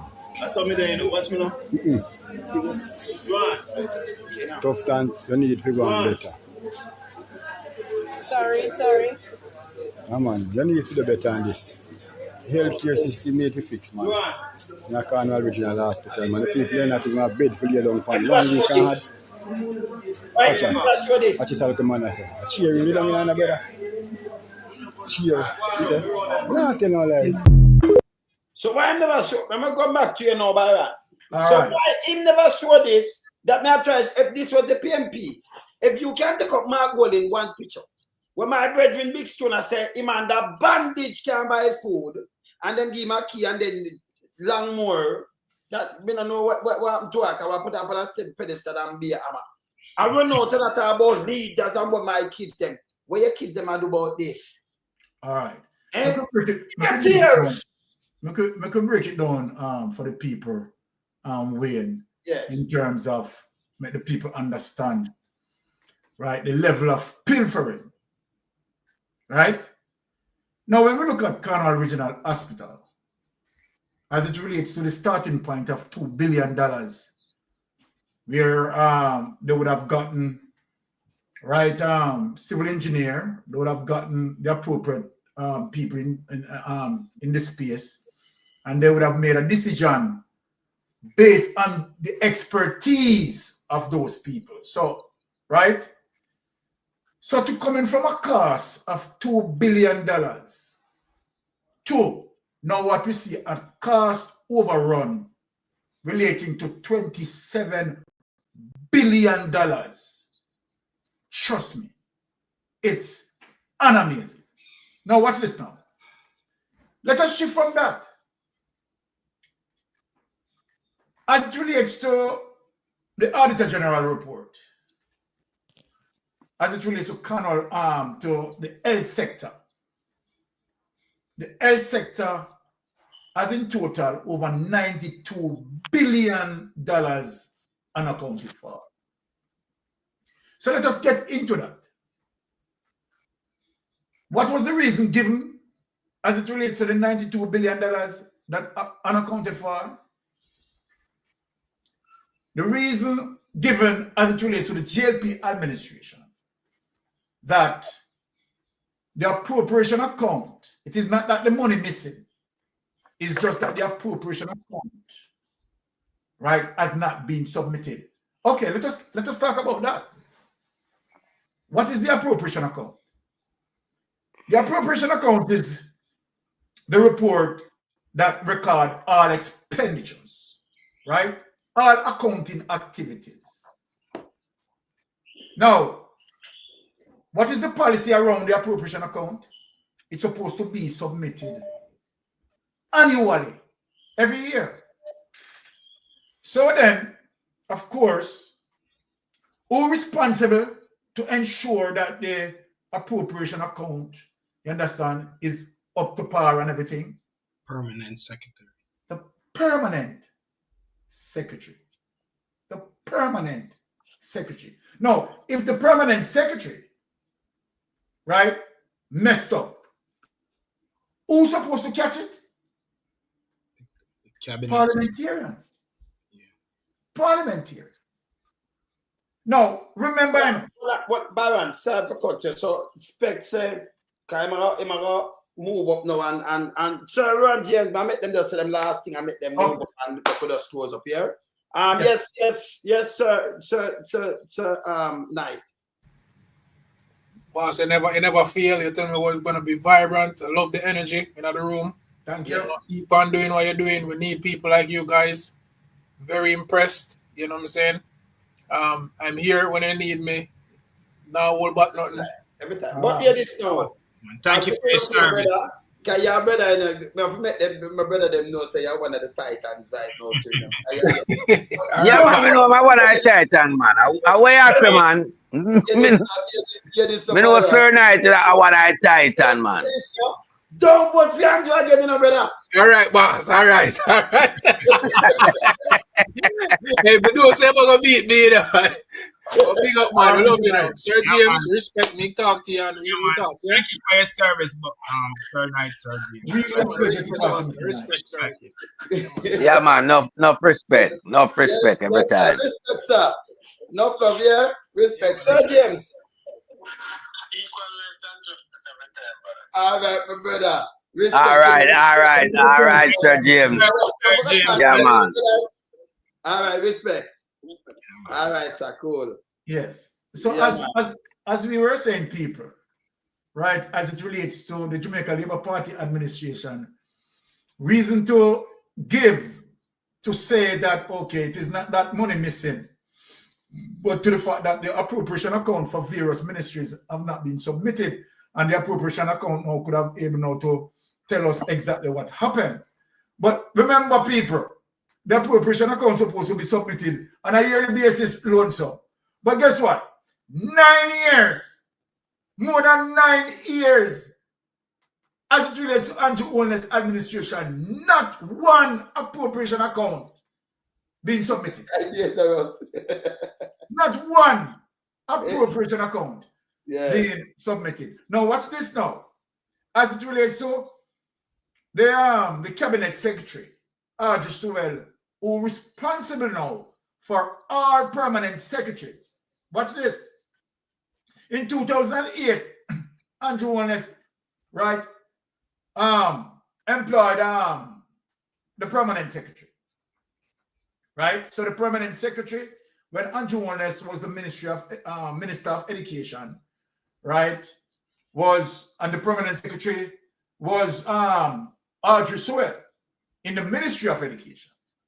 Right. Now, when all of them influence as it relates to the contract that awarded to Gavin, and where you only have one bid as it relates to the procurement guidelines, right? Okay. Audrey Sewell, Melting Pot, and Pastor Ricky and Lonesome should have picked up that. Yeah. Long time. Should have picked up that. Right? But anyway, Audrey Sewell allow it. But what we take note of also that every ministry that Audrey Sewell, that the Prime Minister moved Audrey Sewell through those various ministries, all of those ministries missing billions of dollars. Billions of dollars. So you can see how Andrew Wallace, you understand, premeditatedly setting his thing. You understand? Well organized and well calculated. Right? So Audrey Sewell now is there. And now you have something else now brewing. Where 18 degrees north. Right? Is investigating. Yeah. Right? Is another bombshell that out to explode again. Unfold. Yeah. Unfold again another damning corruption. Right? So when you look at all these things, the cabinet secretary is there, Audrey Sewell, who has been protecting Andrew Wallace from 2008. And remember, people, that 2008 is when Andrew Wallace started all of the corruption. In 2008, Andrew Wallace take out ADMAT. In 2008, Andrew Wallace started to buy properties because Audrey Sewell is there guiding him and protecting him. You understand? Remember that Andrew Wallace cannot do this by himself, you know. He would have to have the support of the permanent secretary, which he did at the time. And now, for all the other wrong bang and blah, blah, blah, that's why Andrew Wallace now make sure in a calculated move, ensure that Audrey Sewell now is the cabinet. That now responsible for all the permanent secretary. So that's why recently with the situation that Zara Burton is investigating, when the permanent secretary refused to sign off on the new rate deal that would now added $2 billion in terms of how taxpayers are going to absorb that, and the permanent secretary for the ministry, right, refused to sign it, right. I mean, favor take it over, and of course, I don't know. I just will go sign off on it. That is what Zara Burton want to find out. So what? 100 million, 100 million, and the thing. But what happened to she? What happened to she? We'd have some money problem with her too. Which one of the permanent secretary would have some money problem with? She did the education ministry, don't it? Yeah, she did it. Yeah. So she did it. Now 112 million did miss when she did it. In Bahrain? Yeah, roughly about that. So then all the money, 920 billion now missing from. But in total, 920 billion dollars. And then she know in charge of it. No. You see. So when we say Andrew Owen is a billionaire, you know what that means? Yeah, man. We say long time. Kamika, what's her name? Prince, she forget charge, you know. Yeah. She forget charge. Yeah. Yes. She forget charge. Who forget charge too, you know. Yeah, them not easy, you know. Yes. So Byron. Yes. Now the same time in 2008 when him appoint Audrey Sewell and when them want my adman. Now the same time him drop a strike 5. Paula Llewellyn. Yeah. Them drop Same time. So you see the teamwork. Yeah, the connection and the teamwork and them knit it together. So it's a calculated plan, you know. That's a calculated plan by Andrew Wallace. The mastermind of criminality. Yeah, we have to hold him accountable. Him can't get away, you know. Exactly. Andrew, call the election. We're in the month of May. What you waiting on? Call the election. Yo, Pastor Ricky, you have got, Byron, I forgot move, and we have to move, because we see we pass the whole place. But yeah, man. I want to pray some more, Pastor, because we pray for you. Yes, Pastor. Now me I say a prison, me I pray for him go. I want up on the jury. No, you pray for him, send him. Pray for send one of them. The justice minister put me on the jury. You pray for we already. So it no make no sense to pray for we again. Pray for Andrew and them administration and each and call out the one of them name. We are pray for one of them. We are pray for them come talk the truth. So we want a piece of that. Yes, we want you feel like him up. We want Pastor Ricky on the jury. We want melting pot to be the judge. Boy, may I tell you. Want me, no, but hear this now. Let me tell you the truth. Me want sentence him. Because me have a sentence, not even US apply them there to criminal case. Better, me have some plans for them. That's why I say me have forgot on that judge board thing there. I call me Judge Judge, I call me Judge Rasta, you know. You know me, you know. 50 years ago. The master now better me give melting pot. Call once something was a fear, you know. Yeah. But I give my 1,000 years once more. You might get mad too, mad and out. We are talking about 1,000 years. Of 473 billion years me a give. The market are going actually answer them not go on. 473 billion years me a give Andrew Wallace. That mean him not see back road, you know. Him not see back road. That mean Andrew, me I tell you from now, say all the money where you thief, if me a sentence you, it wouldn't have any use to you. So might as well you come clean now and hand back the money. I might have some leniency for you. I might take off a couple of billion years off of it. Me drop off the tree and just give 470 billion years still. You know, God is merciful, but I don't think God is gonna have mercy upon this criminal. So yeah, what am I playing now? Let me tell you what am I playing before Pastor Bit going on fire. So them I play a thing now. Him can't call the election because remember him have 21%, it will done. If him have 3%, him have enough. Always him a go on. The way I try to do is buy out people, things are, you know, ability can put on scrape up digest, never in that put on set up people them when him have him feast the world Jamaica still so him can't trick them. So him I do know every day make shots, you know. Him put them up, you know. Cause I think the way him tell us him have every day them and by the way, me say the next little either. Let me show that little either before your boss a fire. Me say draws wrong, come out, and him a do it to you, no brother. You can't believe me. Me say draws wrong, come out and do it same way. Look here, where am they? Me find him. I can't believe. Look here, people. Look on this. Let me just ask you something. Look on this. You can see we are here in the Cornwall Mountain Division, where we are doing a massive drain cleaning. Look on this, people. In fierce, he need a butt lift. In fierce need a butt lift. Just look on him fierce. I if they beat the do man with the thing, you know. Him fierce. Yeah, man. As you can see, we are here in the Cornwall Mountain Division, where we are doing a massive drain cleaning. A few months from now, we'll be approaching the hurricane season. Cleaning these drains, eliminate flooding, and that is what we are about. We are working for the people. So people, when I remember with this, too late. Him so stink with this is unbelievable. So you did it from 2000, right? Him say my MP. And this, remember the government are who have to clean it, you know. That's why we have government in the Byron. See? Yeah. Him just know, yeah, draws wrong, yeah, there so. When fierce need a butt lift, need a serious butt lift too. They are talking about him working for what kind of people? Him look like him a work, Byron, him look dirty like him. One little dirty scoop thing them have here, so one. With one man in it, I barely took up two little things and they make a big thing out of this, brother. And then a PR show. This is a PR. But this not supposed to highlight.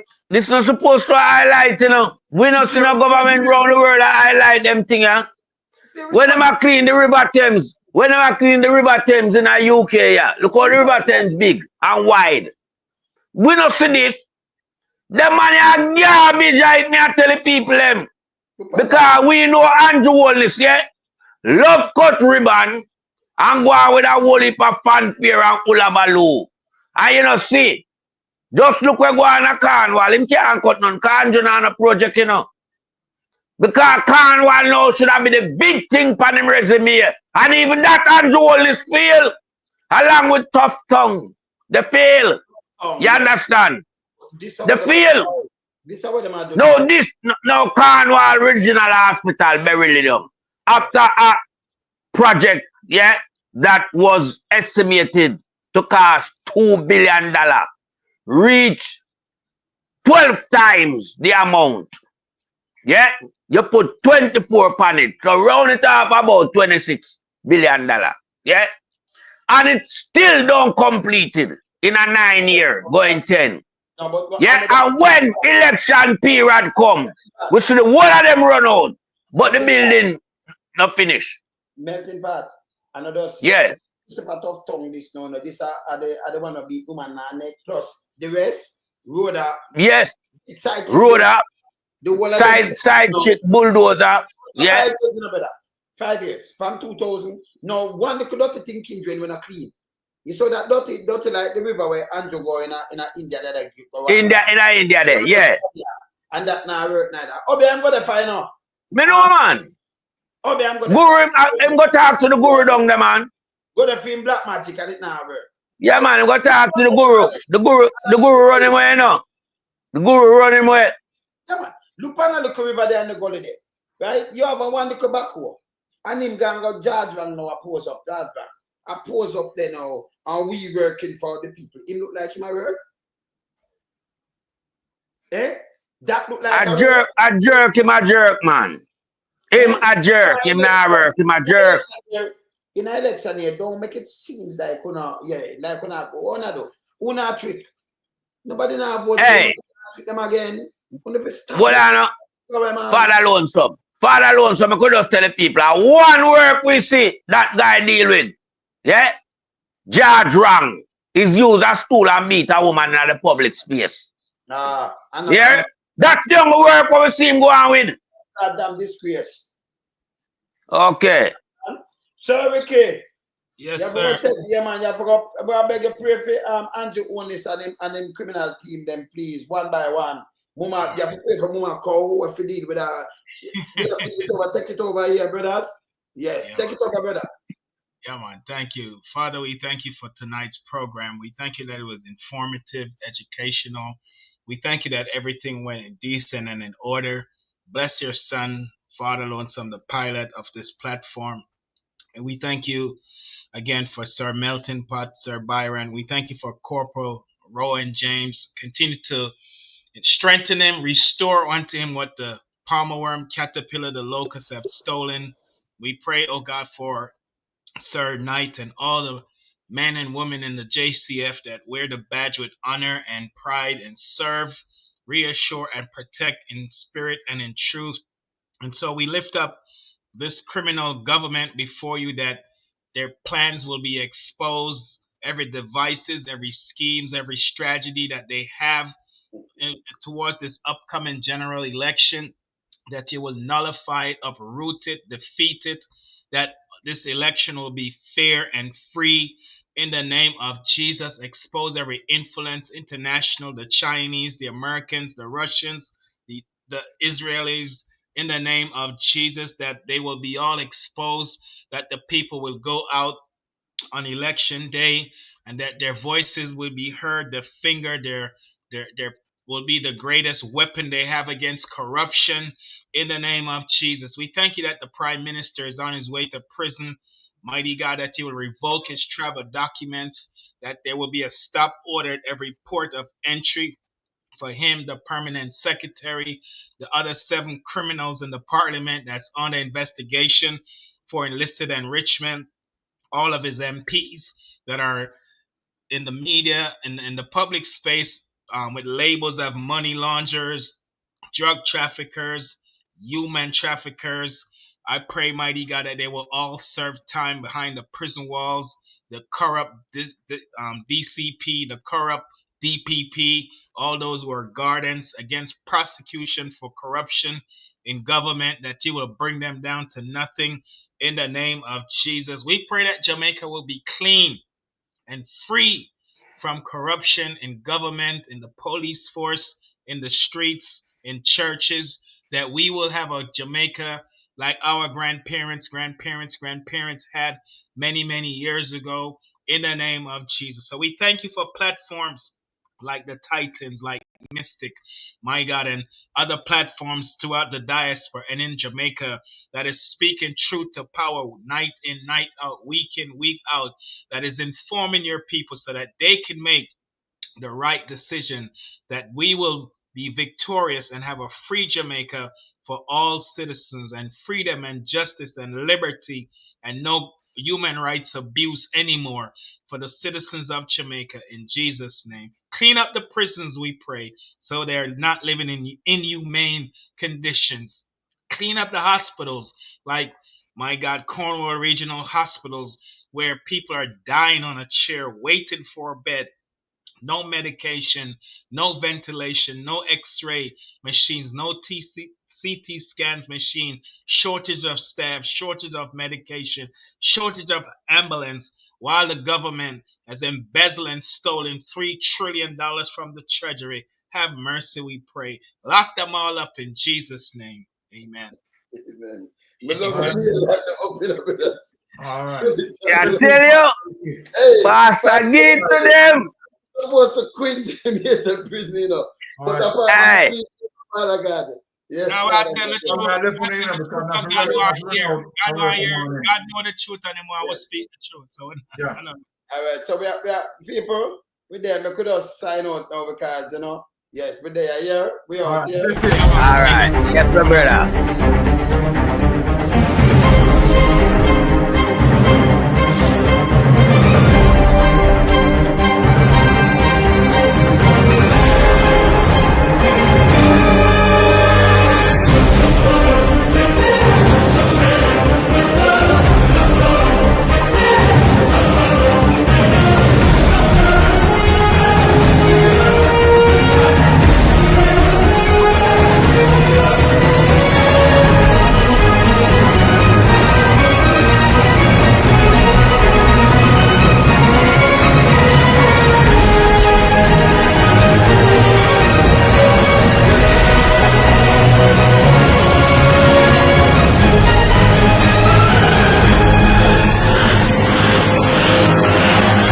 Titans! Not who about it. 1 a.m.